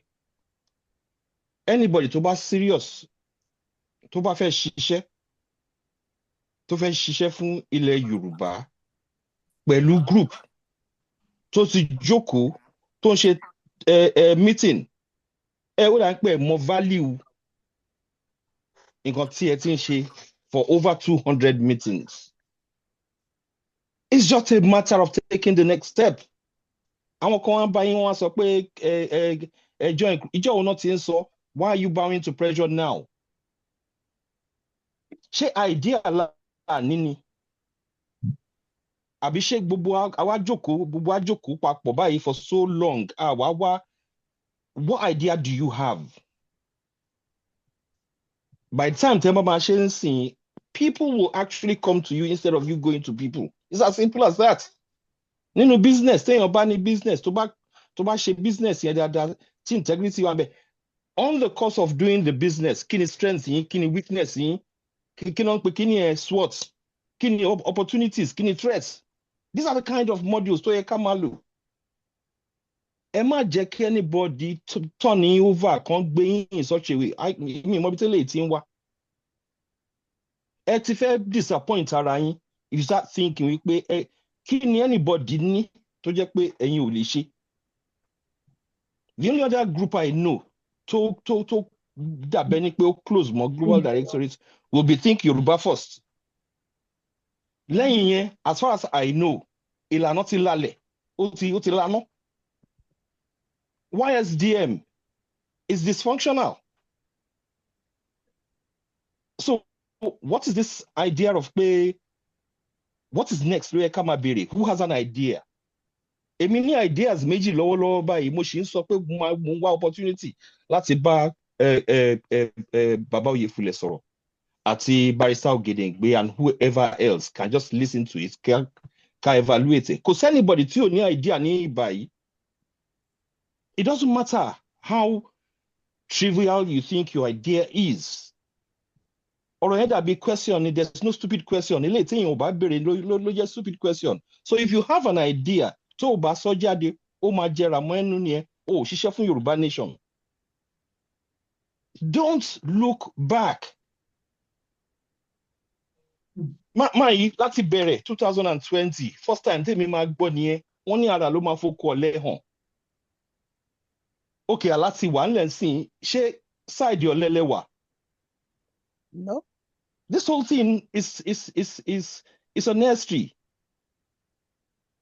If they go low, you go high. So ọ̀rọ̀ wọ́n fẹ́ join try kẹ́ má entertain ẹ̀. Wọ́n ní tó bá dojú ṣúṣú nǹkan kan á ṣẹlẹ̀ ẹ tí débẹ̀ yẹn rárá. Ẹ jọ effort yín ẹ má give it up kẹ́ wá jẹ́ kí some unserious people wá wọlé tí wọn mọ culture yín tí wọn mọ cooperation yín tó mọ foundation yín tó mọ discussion yín tó mọ anything. Yes, people can join later. Groups lè merge and all of that. But you have to know wípé strength yín lélẹ́yìí before somebody can come in kó wá fi ideas tiẹ̀ kó wá fi supersede tí kó wá jẹ́ pé ó wà yóò tọ́ true take time láti read it. So ẹ jọ I would say reconsider. You really have to reconsider. Brother Àmọ̀tẹ́kùn Maybe you know what I don't know, because kò sí anybody tó fẹ́ bow fún nobody. Wọ́n ní òjò ti ń pa igún bọ̀, ọjọ́ ti pẹ́. Ọjọ́ ti pẹ́, bẹ́ẹ̀ ni. So kò séèyàn kankan tó lè wá síbi láti wá convince anybody, because we have our own pride and integrity. So they can come and ask questions. Ojoojúmọ́ náà wọ́n ń pè wá fún meeting. You know that. They pay calling meeting. Kan join ìgbà kan join. In that To case, the extent that gbogbo they nǹkan tí were mo rò pé mo rí asking, mi ò rí àwọn ò tí yan officers. Whatever position you want, you can be there. I was even disappointed because ẹni tó pè mí tó mo fi invite àwọn yẹn tí mo fi sọ pé kí wọ́n jẹ́ ká, because barrister Ògèdèngbé sọ pé àwọn ò lọ. Mo convince wọn pé èèyàn máa ń kọ́kọ́ gbọ́ báwo náà ṣe máa ń sọ pé òpeni ló ń pe ní ṣọlá, pé téèyàn ò bá lọ bá wọn bẹ́ẹ̀ yẹn àní mọ nǹkan tó wà nù wọn. But unfortunately nǹkan tó wà nù wọn is nǹkan tó da Yorùbá rú, tó da ìjàngbara rú náà ló ṣì wà nínú wọn. Then we told them off and we left. So kò séèyàn kankan tó lè bow fún anybody. Oníkálukú ló mọ nǹkan tó ń fẹ́. Àwọn tó ń fẹ́ owó, wọ́n ti gba owó, wọ́n ti kúrò ń bẹ̀ ń sìn. So whoever tó bá dẹ̀ ń wá pé kí Yorùbá nation kó lọ síwájú, àwa ń bẹ̀, oníkálukú á máa yanjú títí ẹ̀, gbogbo wa la máa jèrè iṣẹ́ ọwọ́ wa. Thank you. Ẹ ṣé gan ni, mo dúpẹ́ lọ́wọ́ gbogbo màmá mi Bọ́lá, ẹ má bínú ẹ̀dùn. Ẹ jẹ́ kí n báwọn èèyàn wa sọ̀rọ̀ torí 12 ti lù. Mo fẹ́ dúpẹ́ lọ́wọ́ everybody o, tá a take time wa láti ní sùúrù, because gbogbo wa la ní nǹkan tá a fẹ́ ṣe. Bó wá ṣe take time wa, a jókòó, à ń gbọ́ nǹkan tí àwọn ìyá wa àti bàbá wa ń sọ. Ẹ ṣé gan ni, mo dúpẹ́. Bí a dẹ̀ ṣe ń sọ, lóòótọ́ mi ò lè máa ní ká máa invite, bọ́dà àpá tí ń dé àwọn critical questions and answers, sọ pé bọ́n ṣe ń sọ yẹn, nǹkan tó yẹ kí àwọn ọmọlúwàbí inú àwọn ọmọ Yorùbá máa gbọ́ ni. Ẹ jẹ́ ká send invite, kò tí ì late jù fáwọn èèyàn wa láàrin wa tá a mọ̀ pé ó yẹ kán máa gbọ́ nǹkan tó ń sọ. It's not about pé kán lọ wo YouTube yẹn, kí ṣe gbogbo ló máa rántí láti wo YouTube, or kéèyàn fi ti ara èèyàn gbọ́, ó máa wà very very important. So ẹ jọ̀ọ́, ẹ sì jẹ́ ká share link out to those people that okay, wọ́n máa benefit, wọ́n máa fẹ́ gbọ́, àwọn doubting Thomas, wọ́n máa fẹ́ gbọ́, àwọn tó sì jẹ́ pé wọ́n ṣe ń ro lọ́kàn wọn. Ǹjẹ́ Yorùbá nation yẹn ṣó ṣì ń go on, ṣáwọn yẹn ṣì ń ṣe, ẹ bá wa send the link sí wọn kán wọlé wá. Ẹ ṣé gan ni, àwọn Bọ́lá, ẹ gbóhùn sókè. Ẹ ṣé gan ni. Ní kúrò lórí question yìí o. Just very quickly, òyìnbó máa ń sọ pé if you ain't broke, don't try and fix it. There is no suggestion pé there is a need for Global Directory to bend, to mold, to reshape, to do whatever. So tó bá yẹ pé impression tí ó ń jọ pé ó fẹ́ máa jáde nìyí sìn, I would say stay your ground. Nǹkan táwọn èèyàn bá rí pé ó ń da làwọn èèyàn máa ń fẹ́ sọ pé ẹ jẹ́ a ṣe báyìí, ẹ tún ṣe báyìí. So that's not the issue here. I think the issue here is bigger than any group. The issue here really is, which the question was saying, unity and organization. So ẹ má jẹ́ ká mix the two. Global Directorate is on the right track and it should stay on the right track. I agree that what's the next level to that? And that next level, we can focus on what is it that we want that is not happening now that we would like to see, and we instigate that. And that's why Timoshe mentioned Dr. Yefule and some other elders within Yoruba Global Directorate.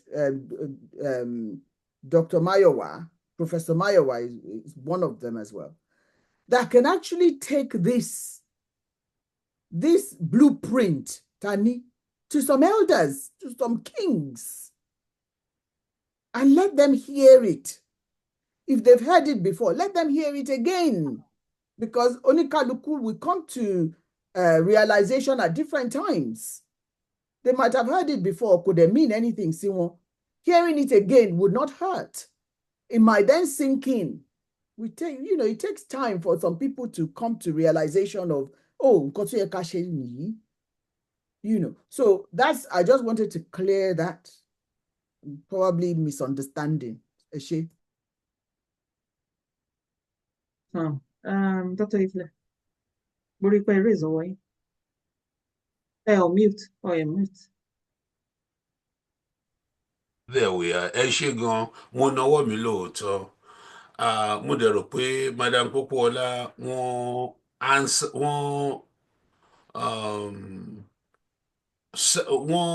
reflect sentiment nǹkan tí n fẹ́ sọ. Ṣé rí gbogbo bá ti ń ṣe nǹkan tá à ń ṣe yìí, this ìjàngbara tá à ń ṣe,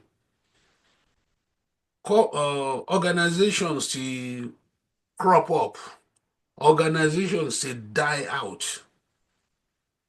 There are only there's only one single organization tí èmi mọ̀,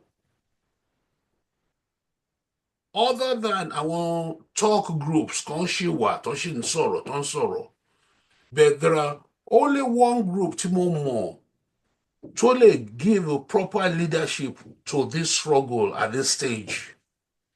One. And that group is the Directorate. Yoruba First is a good group. Tẹ́wọ́n fẹ́ pò wọ́n run up, àwọn náà ń ṣe nǹkan tó dáa. But in terms of what our organization tó ti ní antecedent, tó ti ní 200 town hall meetings, Directorate nìkan ló meet irú nǹkan bẹ́ẹ̀ yẹn. What I was alluding to the last time I spoke ni pé fatigue ti mú gbogbo wa, and we must not forget that. If we forget it, I will act as the unpaid psychiatrist of the group. My advice was, we're all under fatigue right now. Recognize it. Let us realize we are fatigued, we're tired.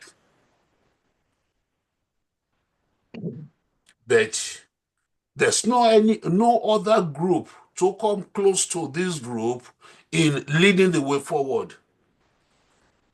In leading that way forward, we members of the Directorate are at a better position to start that wave. But we're tired right now. In the process of being tired, rejuvenation not to man shele during the time of tiredness.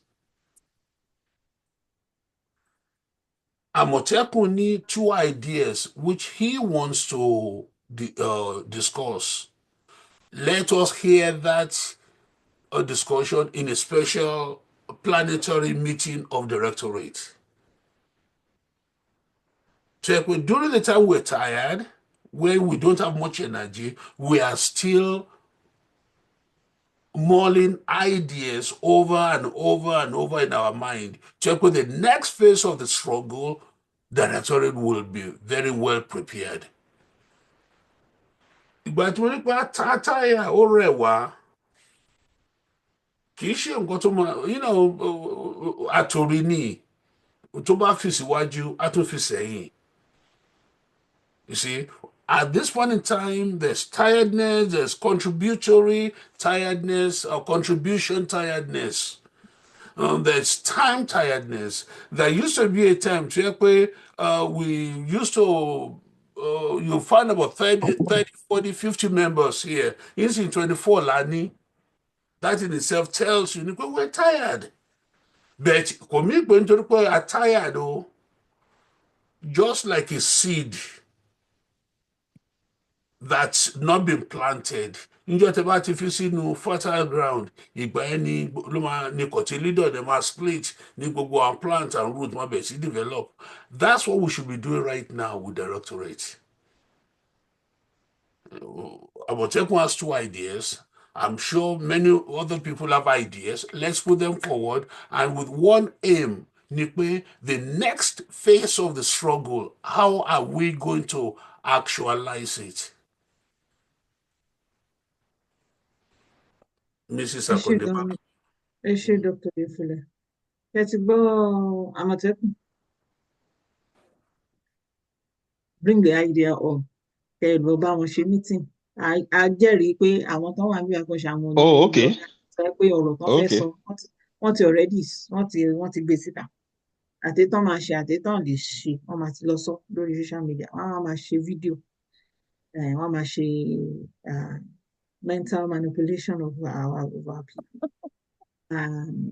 Ẹ má bínú mo fẹ́ fi yóò pé gbogbo wa kíkan fi ẹ̀rín sí ẹnu wa ni bí a ṣe ti ń sọ látẹ̀kan ẹ fi mí rẹ́rìn màmá Pópọ́lá mo tẹ́ bá rí mi bí kò ṣe pé ọ̀rọ̀ Yorùbá yẹn ó jẹ mí lógún gan bí mo ṣe busy bí tí mo wà ṣe ni màá máa rìn kiri just not be at rest why what is going on and even though you are not popular and you don't even want to be popular me believe underground work and over period Yoruba Nation I have gathered a lot of knowledge things that I'm not even aware of tí mi ti mọ̀ kó ti ń ṣẹlẹ̀ ó jẹ́ kí n tún wá mọ àwọn èèyàn ètò dà tí ò dà wọn tó ń rí fẹ́ ṣe Yorùbá Nation wọ́n rí tó lára ìgboro tí mò ń rìn kiri yẹn bóyá a máa ti gbọ́n pa one of our professor tó ń jẹ́ Moyo Professor Moyo Okediji Ojediji something Diji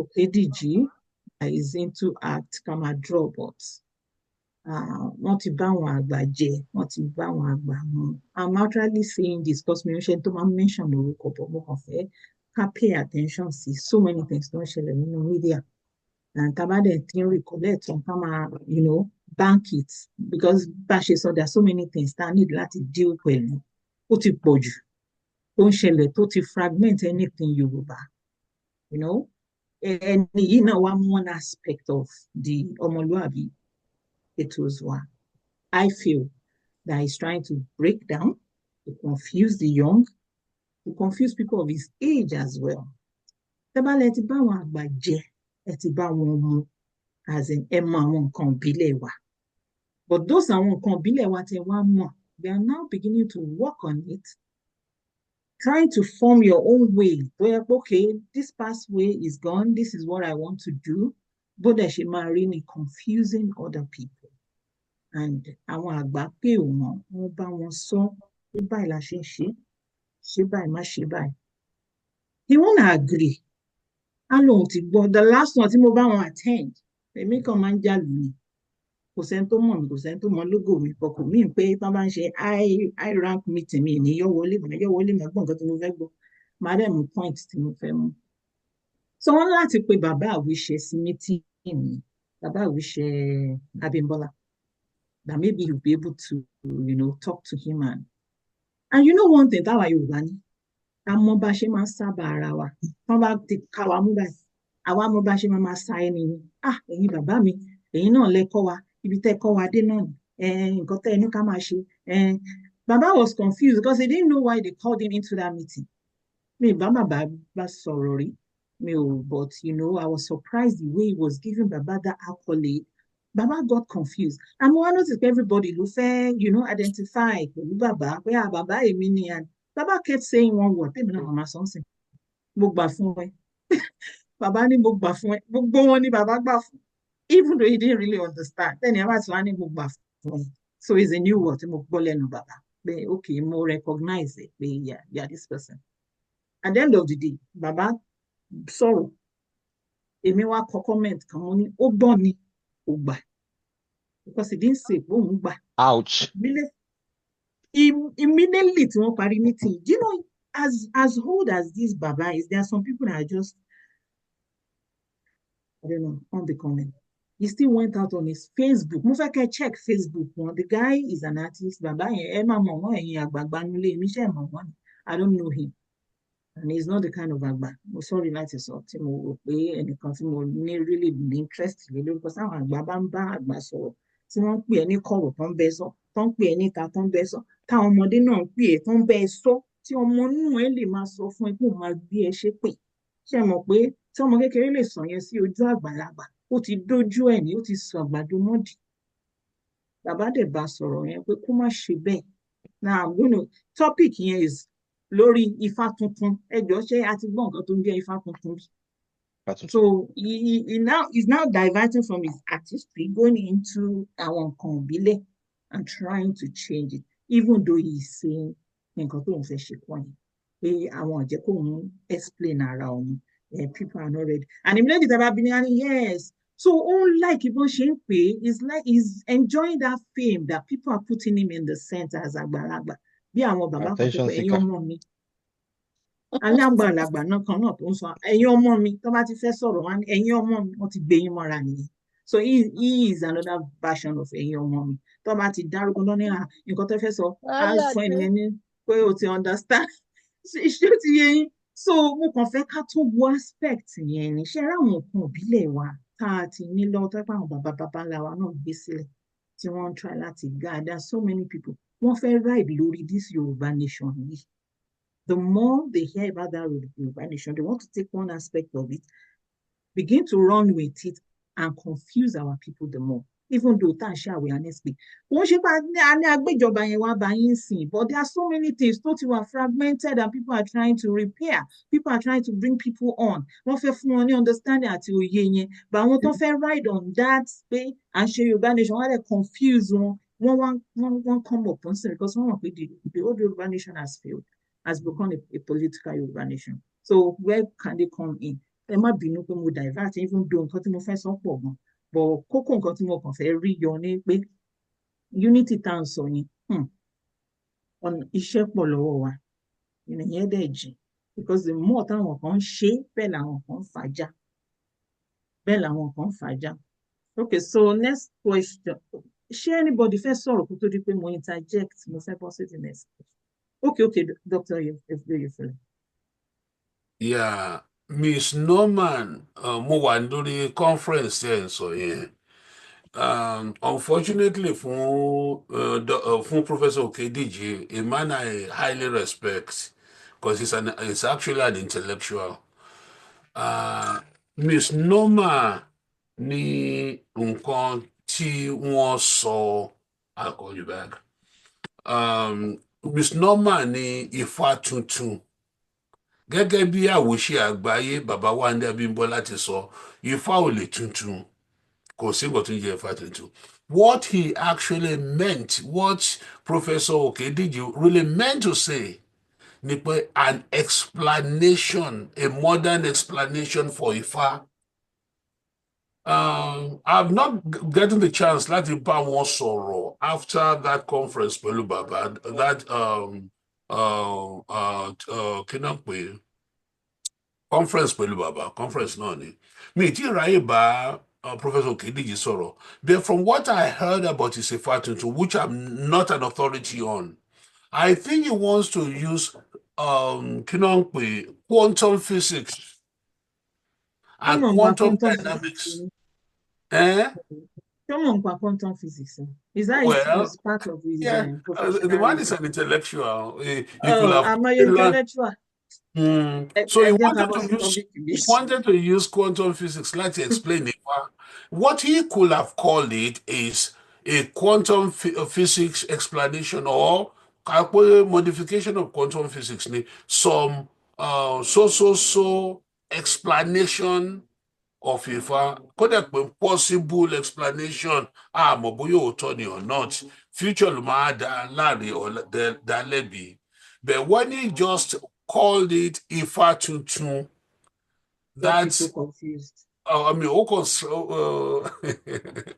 he just put up the lightning rod, and all the lightning just came down on him.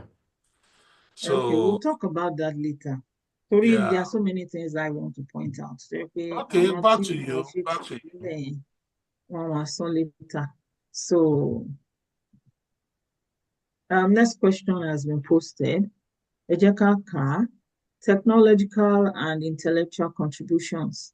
How can professionals in the diaspora, academics, technologists, and entrepreneurs contribute their expertise to the development of a viable Yoruba nation? That's the question. Amatekun ṣe fẹ́ take it. Mi ò mind. Answer yẹn is one of the best answers ni màá fún yín.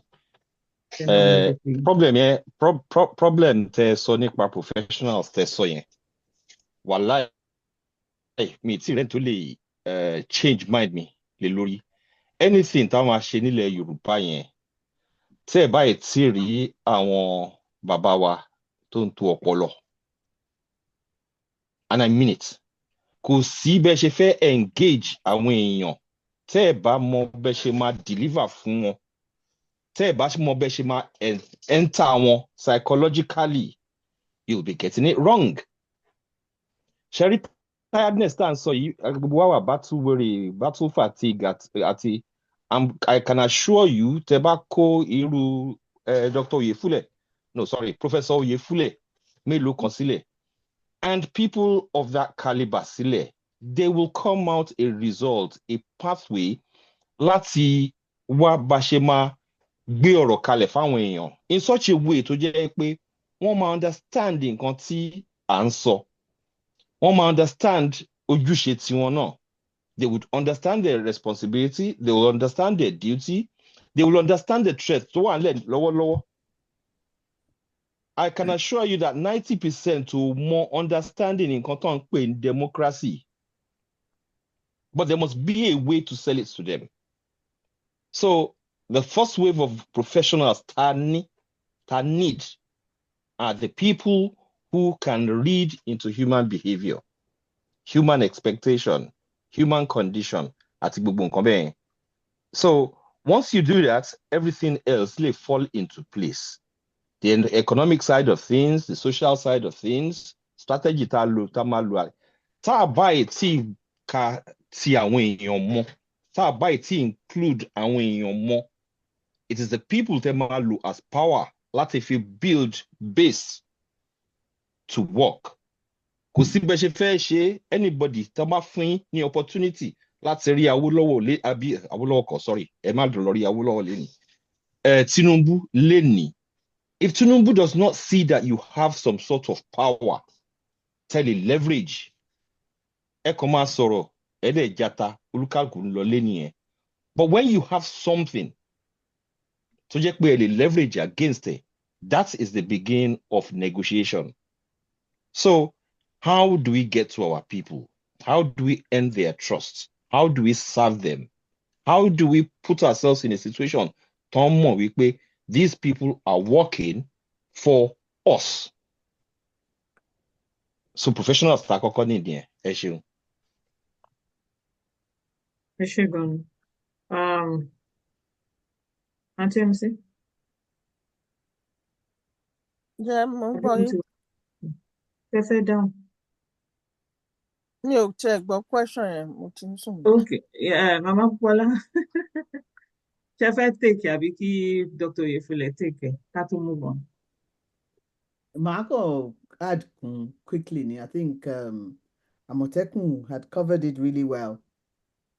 It goes back to what we've been saying lataro. Nípa, apart from pé bashima báwọn èèyàn wa sọ̀rọ̀, bashima reach wọn, how we're going to get them to understand and all of that. If we're talking about professionals in the diaspora, because I think that's what the question is, who are academics, they have technological minds, entrepreneurs, and all of those kind of things. Those people are often the people that will argue with you, we need Yoruba nation. Because like things are working fine in Nigeria, been all right and all that. So to get them on board, to even use their profession, some of them do now, don't get me wrong, to get doctors and all of that, and they give their time and money and help people over there. I'm not talking about those people. But there are a group of professionals in the diaspora that Yoruba nation, you've lost them because they're not interested in that. So how can we reach those people to begin with, to then encourage them to use their expertise for the furtherance of Yoruba nation? I think that is where you need to have a structure. It's not just by talking about it. Because these are the people that will question you till tomorrow. If they're not convinced, they will not do it. So how can we convince them? And it's by understanding what it is that is stopping them from believing that Nkotagbedani is the ultimate tó máa really ran ìran wa lọ́wọ́. Mi tí mọ answer ẹ o, tí bá mọ̀ bóyá ń jọ mi máa sọ, but mi tí mọ answer ẹ.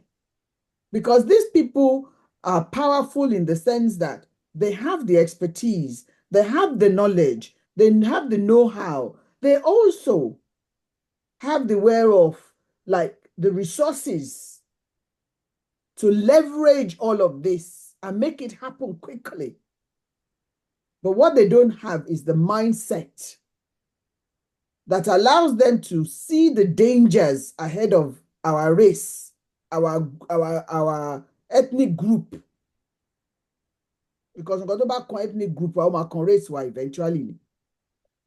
That they need to contribute to that. It will yield, see, Dr. Oyefule, because I want more bashing get into people's mindset, into their brains, and be able to use psychology for them to see things in a positive way so that they can contribute. And they see that they are part of that jigsaw for us to get to where we're going. Eshe. Eshe Gani. Over to you again, Professor Oyefule. Wọ́n ti gbé fún yín. Wọ́n ní kẹ́ sọ̀rọ̀ lé lórí.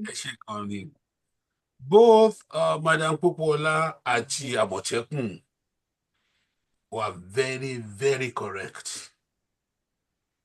Kí n kọ́ start pẹ̀lú nǹkan tí Madam Popola sọ. Surely most of our people, let's be very realistic and honest about it. We are a bunch of traumatized people. We've been traumatized. Constant barrage of trauma that you experience from primary school, where you cannot speak Yoruba or in Bulugwedo vernacular. To the point where our cousins say, Tondro Sije Buton wa seko, wa mako lara oko.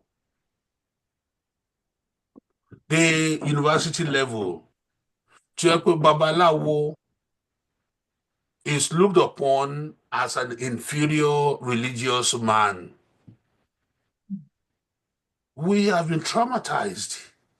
Most àwọn èèyàn tí Madam Popola sọ yẹn, our professionals, our academics, either in technology or in entrepreneurship, gbogbo wọn most, I shouldn't say gbogbo wọn, forgive me for saying that, a whole lot of them need low concept of what the Yoruba person is, what the Yoruba culture is. Wọ́n take Yoruba culture as secondary to the European culture. Mm-hmm. I was one of them. I must confess to you, I was already in my 30s. I think I was about 31, 32 then. Kí tó rántí pé nǹkan tí mi lè express in Yoruba during my scientific presentation. Màá kàn rántí orin Sunny Adé, mi ò gbọ́ Yorùbá púpọ̀. In fact, I speak more Yoruba now than I did when I was 30 years old. Màá kàn rántí orin Sunny Adé, àwọn òwe inú Sunny Adé. And by the way, kí n tó kúrò Nigeria, age 19, kí ni kọ́ mi pẹ̀lú Sunny Adé? And I think I've said that on this group before. In this group, Sunny Adé kẹ̀, ibi tí Geraldo Pino wà. Ibi tí Fẹlá wà. Èwo ló kàn mí pẹ̀lú Sunny Adé? In my teens, in my early 20s, but ìgbà tí mo débi 30s, tí mo á lọ sí Nigerian party for the first time, ìgbà tí mo dé US. Àwọn party tí mo lọ party àwọn ẹgbẹ́ mi ni àwọn so-called ajẹbọ́tà tí wọ́n rò pé òyìnbó ni wọ́n dẹ̀ pé Yorùbá ni wọ́n. So when I came to start realize pé ǹjẹ́ bóyá Yorùbá gidi gan ni mí lóòótọ́. Started going to Sunny Ade's party, mo á listen sí nǹkan tó ń sọ. And lára àwọn òwe tí Sunny Adé máa ń pa nínú orin ẹ̀ ni mo translate sí òyìnbó. I'm on a group of high-ranking Americans. Èmi nìkan ni black láàrin wọn. Tí mo translate sí òyìnbó, tí wàá sọ bó ti apply sí nǹkan tá à ń ṣe. Ṣé àwọn nǹkan tí gbogbo àwọn orúkọ ní bá pè wọ́n, àwọn idiot yìí sọ ni pé that's very deep, very deep, very deep. Wọ́n ní àwọn wèrè sọ nígbà wọ́n máa ń kojú sọ́ni. Sunny Adé máa mò ń coach. Sunny, as far as you know, he didn't go to university. All the secondary school 1 or 2 years. One of the genius produced Yoruba land ní Sunny. So ó gbé àwọn òwe yìí láti inú Ifá dé ìgbà tí mo bẹ̀rẹ̀ sí kọ́ fáwọn ní pé inú Ifá ní Sunny ti kó gbogbo kíní ẹ̀ wá. Ó gbé Ifá díẹ̀ kínkínní tóun mọ̀ ó fi kọrin. Èmi tí mi tiẹ̀ mọ wájú tí mi mọ nǹkan kan, mo mú lára nǹkan tó fi kọrin, mo translate fún àwọn eggheads tó wà wájú mi wọ́n ní, oh, that's deep. Dr. Yefule, how did you come up with that? Àmú náà wọn àpà but analysis is sounding. So until we realize the way Yoruba land is an epitome of civilized thought, epitome of civilized thought in Yoruba, but unfortunately, most of our professionals have been traumatized, like I was traumatized. More happy people are mildly healed. And let's pray that they too are healed. Láti mọ̀ ní pé Yoruba first. Yoruba first. Tó bá lè think Yoruba first, then you're just wasting your time, because our philosophers are among us. Wọ́n ní pé àwọn ń ṣe Greek philosophy. But the Greek philosophy ti wá, you tell me, láti Aristotle to Plato sí gbogbo wọn, Socrates, bó ní kíní wọn ti wá. You know, we share the same common source. So theirs is not superior to ours. I'm biased. I tend to say ours is superior to theirs, but theirs is definitely not superior to ours. So I won't say that. See, our professionals might not be thinking along the same way. They may think Yorubaness is inferior, second class, into it's not a written language. You see. And that's talking on Ngotima Maso, and going back to my brother Motekun, which is very true, what he said, Nipe, we have to find a way to deliver this to people. Láti mọ̀ ní pé nǹkan tá à ń sọ yìí o, inú Ifá gan ló ti wá o, Ifá òde wà inferior sí nǹkan tí kọ́ university o. What you learn during your PhD, kò sí nǹkan tó wà nínú PhD kankan in any field tí ẹ̀ lè rí Ifá tó lè explain there.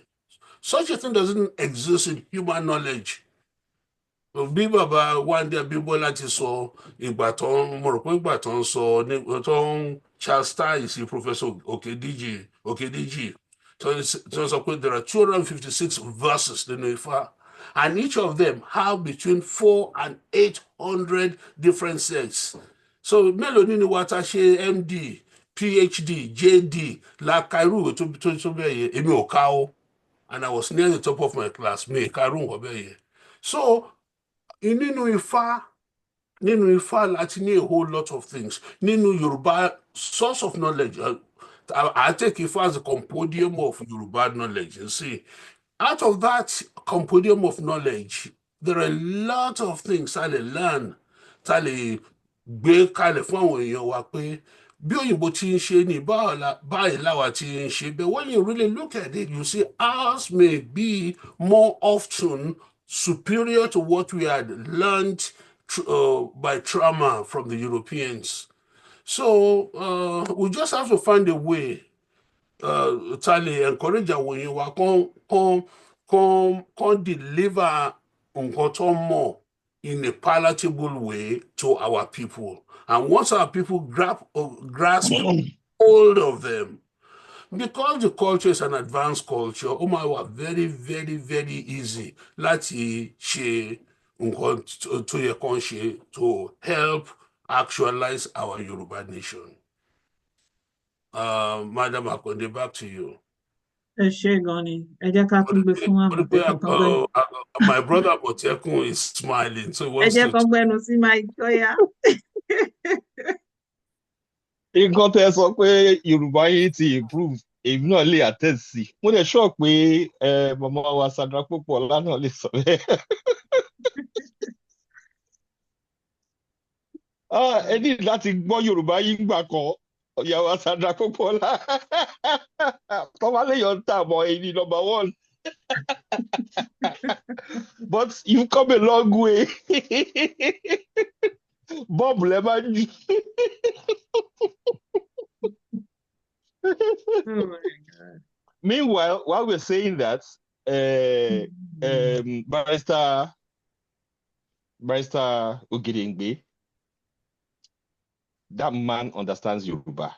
That man speaks Yoruba. Thank you. Well, Thank you.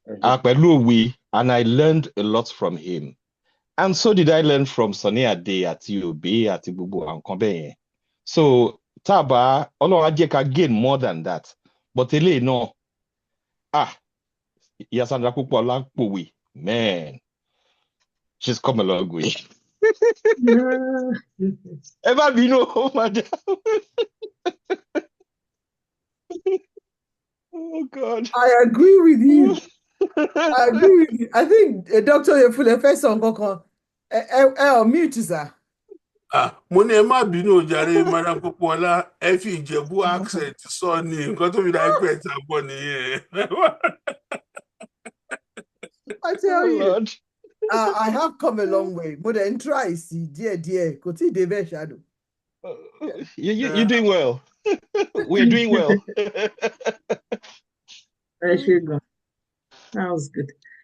So ní chat room yẹn, mo ti post the last 2 questions tí mo fẹ́ kí gbogbo wa go through because this is about going to 1 o'clock.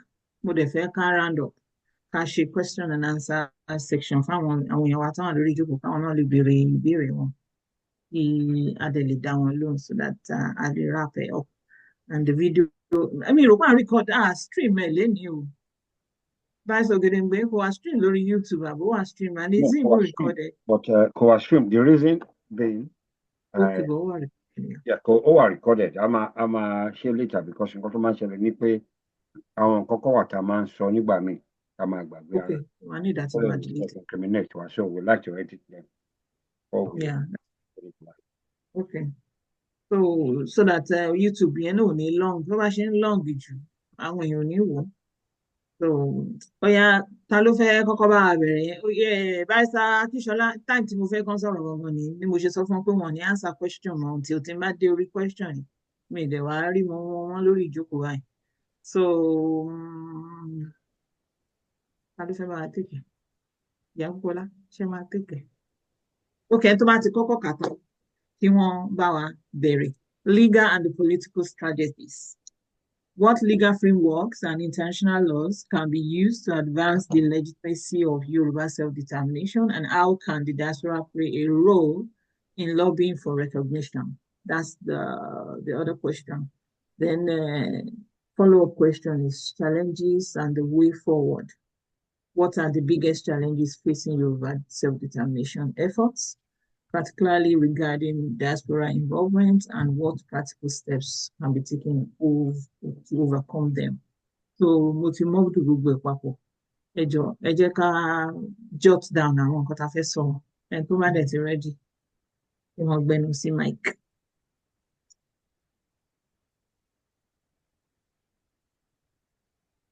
Sister Yemisi ẹ ti sùn lọ. Ìyálóde.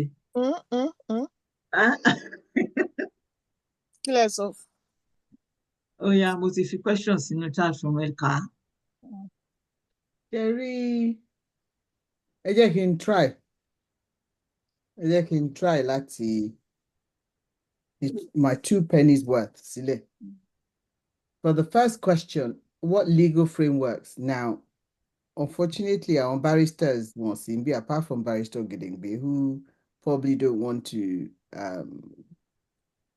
contribute. I was hoping also that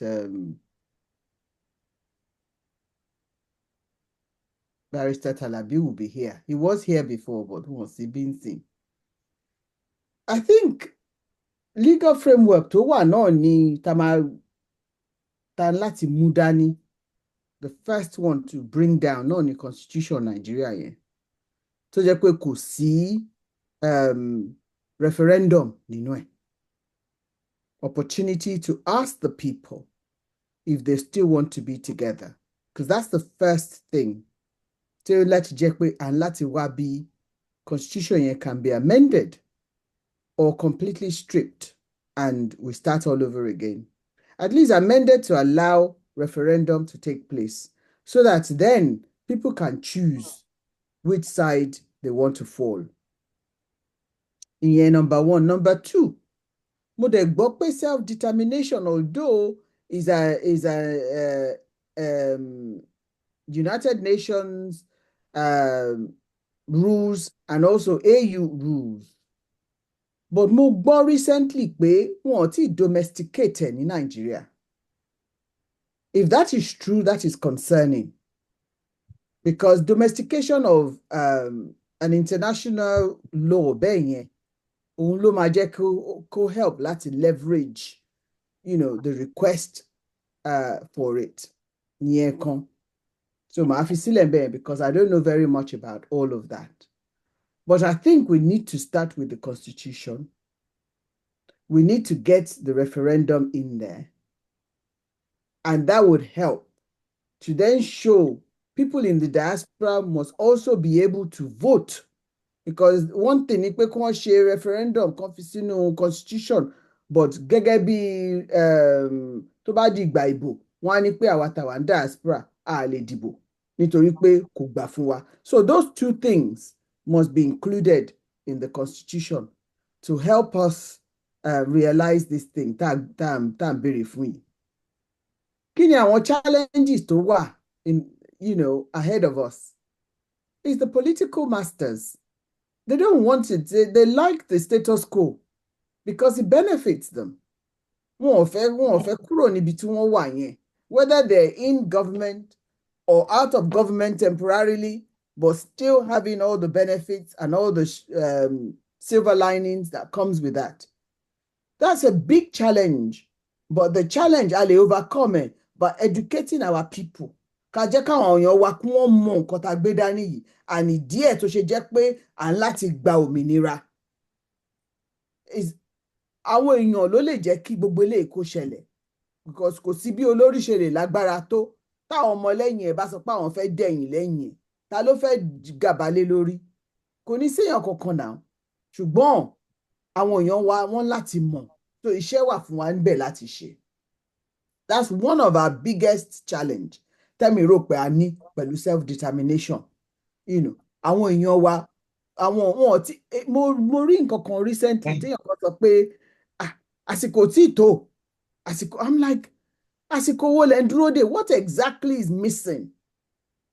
Tó fi jẹ́ àsìkò tẹ́ ń dúró dè. Tí o bá dẹ̀ máa wádìí ẹni náà lọ, ó láti jẹ́ pé bóyá ó ń jẹ níbẹ̀. So òun fẹ́ jẹ tiẹ̀ tán ná kó tó di pásìkò tó. But ó gbàgbé pé bóun ṣe sọ pé òun fẹ́ jẹ, làwọn ẹlòmíràn fẹ́ jẹ, làwọn ẹlòmíràn fẹ́ jẹ. Kò ní sí àsìkò. There is never a good time. Wọ́n máa ń sọ fáwọn obìnrin. There is never a good time to have a child. There is never a good time.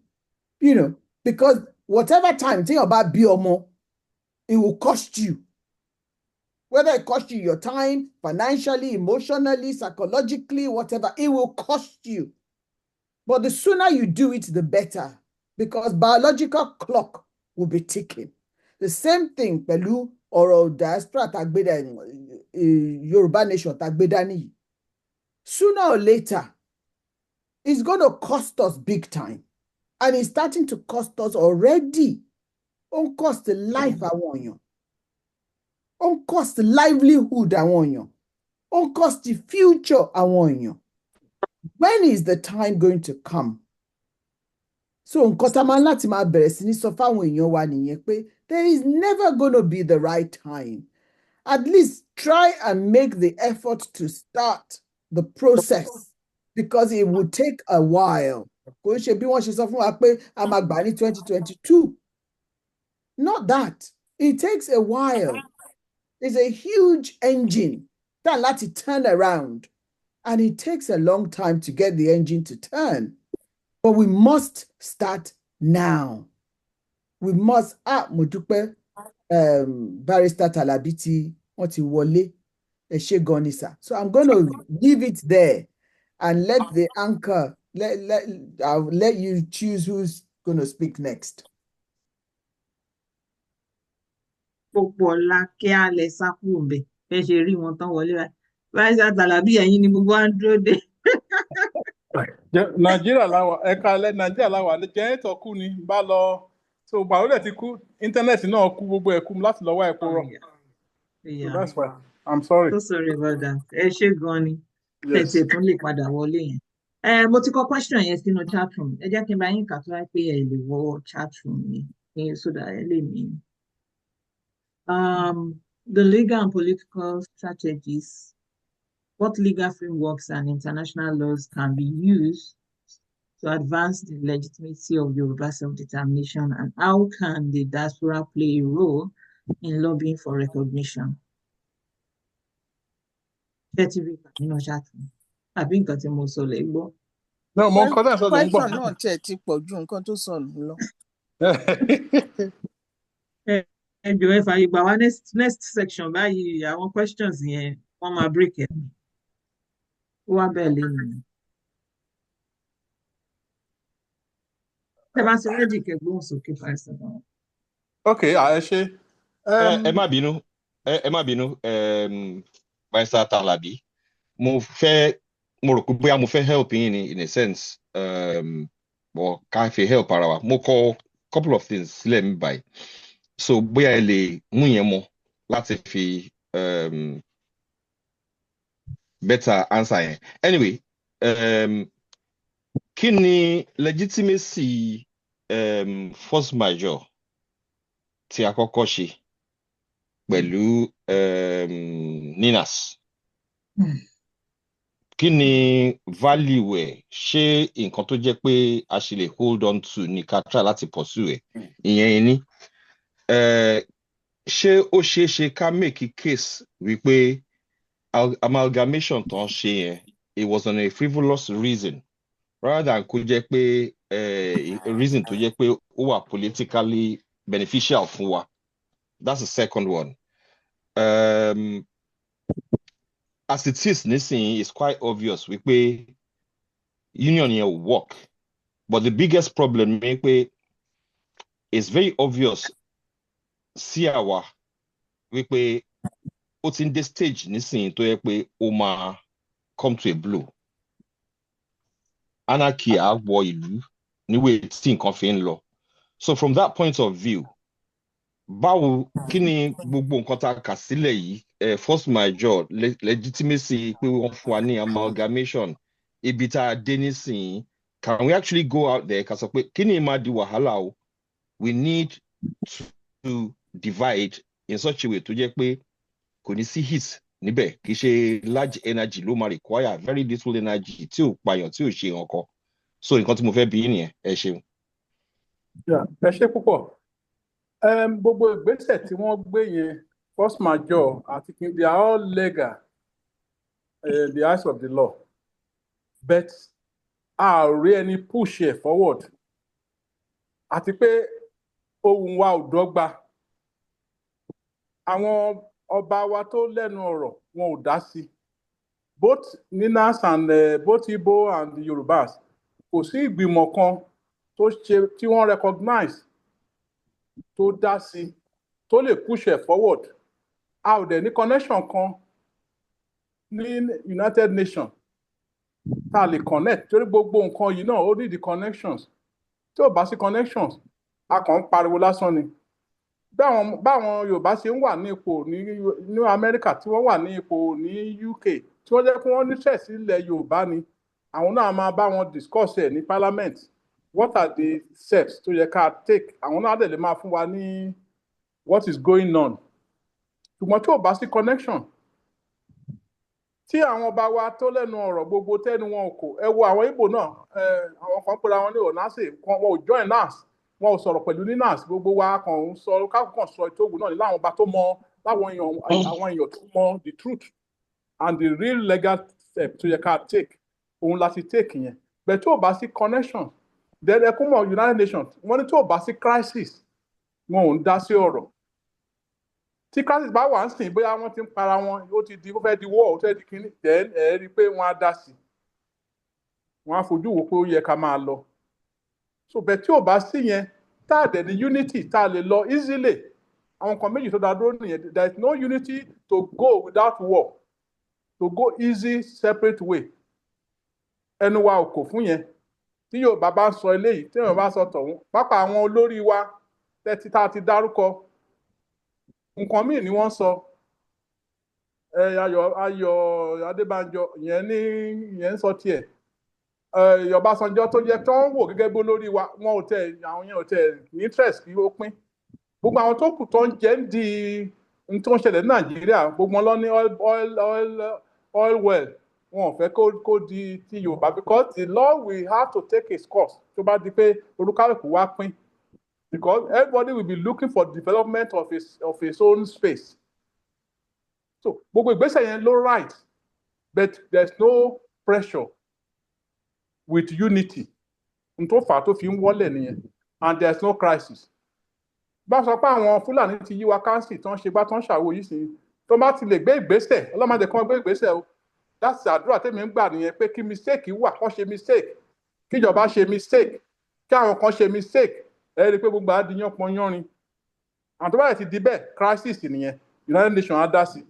a ò fẹ́ kẹ́mi ó ṣòfò ìyẹn la ṣe ń gbàdúrà kí unity wà once there is unity with all the measures we have taken ẹ rí i pé wọ́ọ́rọ́wọ́ ló máa jẹ́ but gbà tó bá sí unity there is nothing United Nations or any other organization in the world can do ẹ ṣé púpọ̀. ẹ wíire.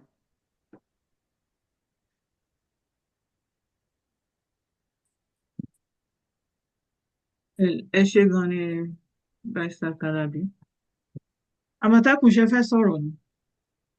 No. Okay, Professor Yefule. Into boss the next question. Can me take the next question?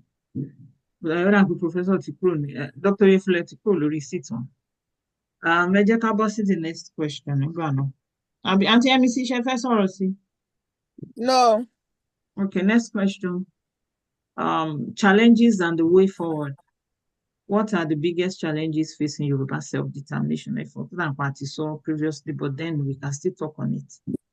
Particularly regarding diaspora involvement and what practical steps can be taken from them. At is over time, gbogbo discussion wà látàárọ̀. But a bá ṣe elaborate lè lórí. There's room for possibility the next. Ṣé nǹkan tí Barrister Kalabi fẹ́ sọ lórí yẹn? Torí ẹ̀yin nìkan ni ẹ wọlé late. Àbí tá a fún ní opportunity láti sọ̀rọ̀ láti gbà láti mo ti wà létí pẹ́. Ẹ má bínú. Ẹ ṣe lè bá wọn answer the last part of the question yẹn. Ẹ jẹ́ n gbọ́ question yẹn gbẹ́jọ́. Ẹ lè fi ṣe àfikún. What are the challenges and ẹni sọ̀rọ̀ òkè ẹnìkan type of challenges and the way forward? What are the biggest challenges facing Yoruba self-determination effort, particularly regarding diaspora involvement, and what practical steps can be taken to overcome them? Ẹ ṣe challenges ta ní kò ju wípé a ò jọ ronú papọ̀ sójú kan. Wọ́n máa ń pòwe kan wọ́n sọ pé gbogbo àwọn lè sùn ká dorí síbì kan. Ṣé ní táwọn tó bá dorí síbì kan ò bá pọ̀ tó kọ́lùkàkù kan dorí yàlàyàlà a lè ní we can't have a formidable force.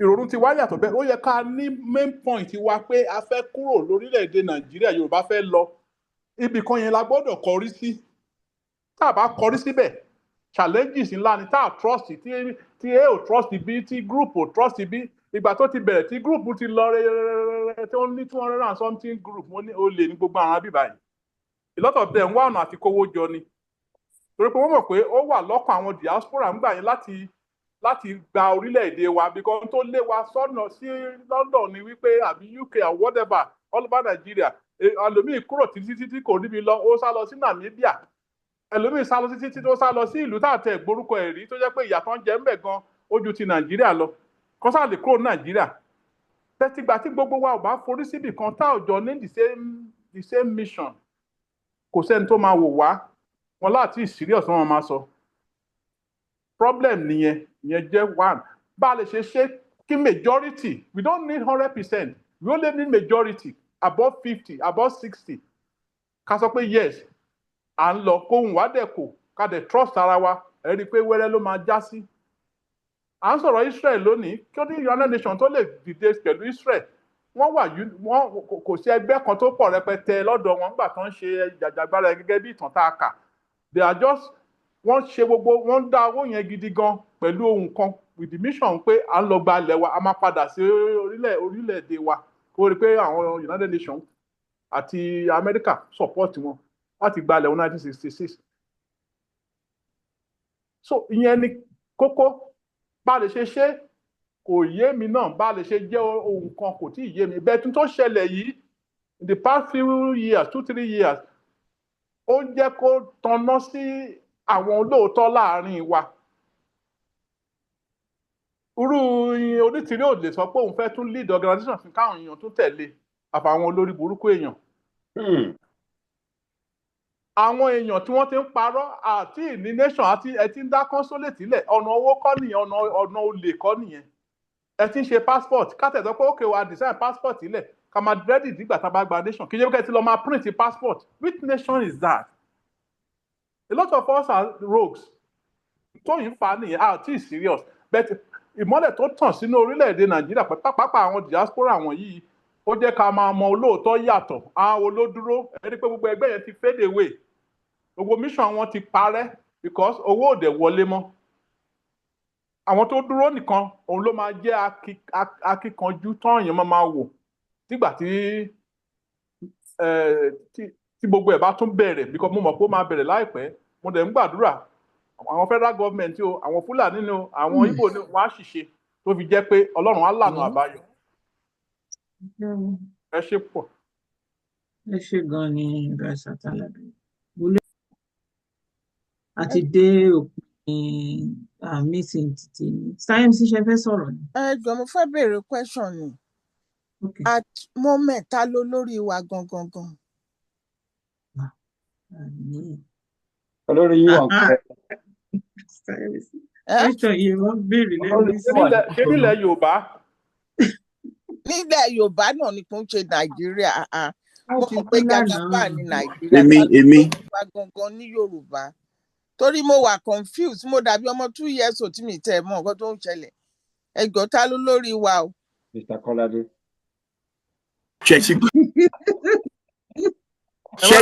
ẹ má jà tanra wa àwọn olórí tá a ní wrong direction ni wọ́n lọ tó máa pay wọn ni wọ́n ń ṣe. ṣe ẹ recognize everybody as olórí nítorí mi. tó náà lólórí bẹ́ẹ̀ ṣe ń wo yìí. kọjú abẹ́ kò ṣe bàbá wa Akíntóyè. ṣé oh she said it she said it. ẹ̀yin ọmọ mi.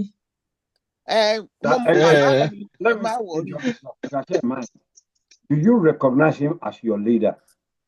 Bàbá ti dàgbà. God forbid. ẹ̀yin ọmọ mi.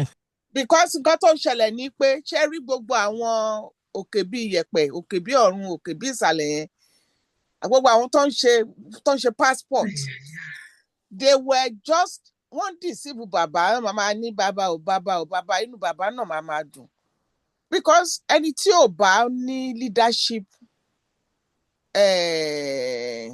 skills ó difficult láti rúùlù Nàìjíríà láti rúùlù Yorùbá land ẹ má ẹ̀ka parọ́ tọrọ àwa jẹ ṣe rí àwa Yorùbá a worst ju àwọn ọmọ Israel ayé àtijọ́ lọ we are worst character wa funny and most of àwọn nǹkan tó sad nínú ọ̀rọ̀ wa ni pé bàbá tó bá ti ń wọ 80 something tó sì ń lé owó kiri ìyẹn ò ń ṣe bàbá gbogbo àwọn Afẹ́nifẹ́bi they were looking for money and they were restructuring it's àwọn yẹn ò ń ṣe bàbá now because ní ilẹ̀ Haúsá ní àwọn Fúlàní táwọn ọmọ wọn bá sọ pé àwọn fẹ́ nǹkan kan báyìí àwọn bàbá wọn yẹn máa stand by them.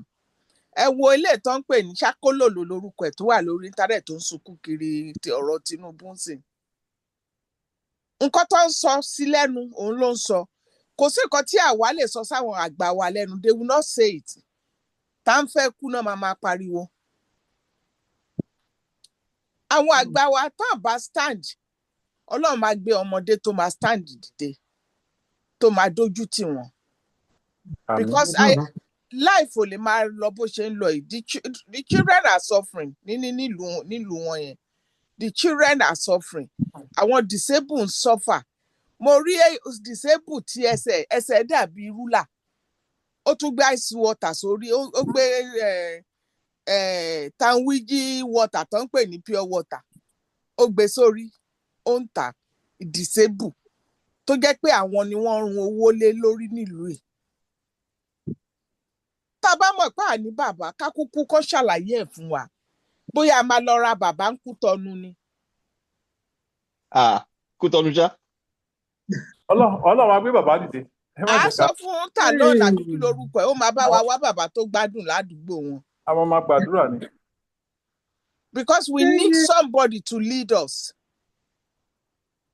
Whatever tó bá sọ nípa Sunday ti try possible best títí ó ti ṣe nǹkan tó yẹ kó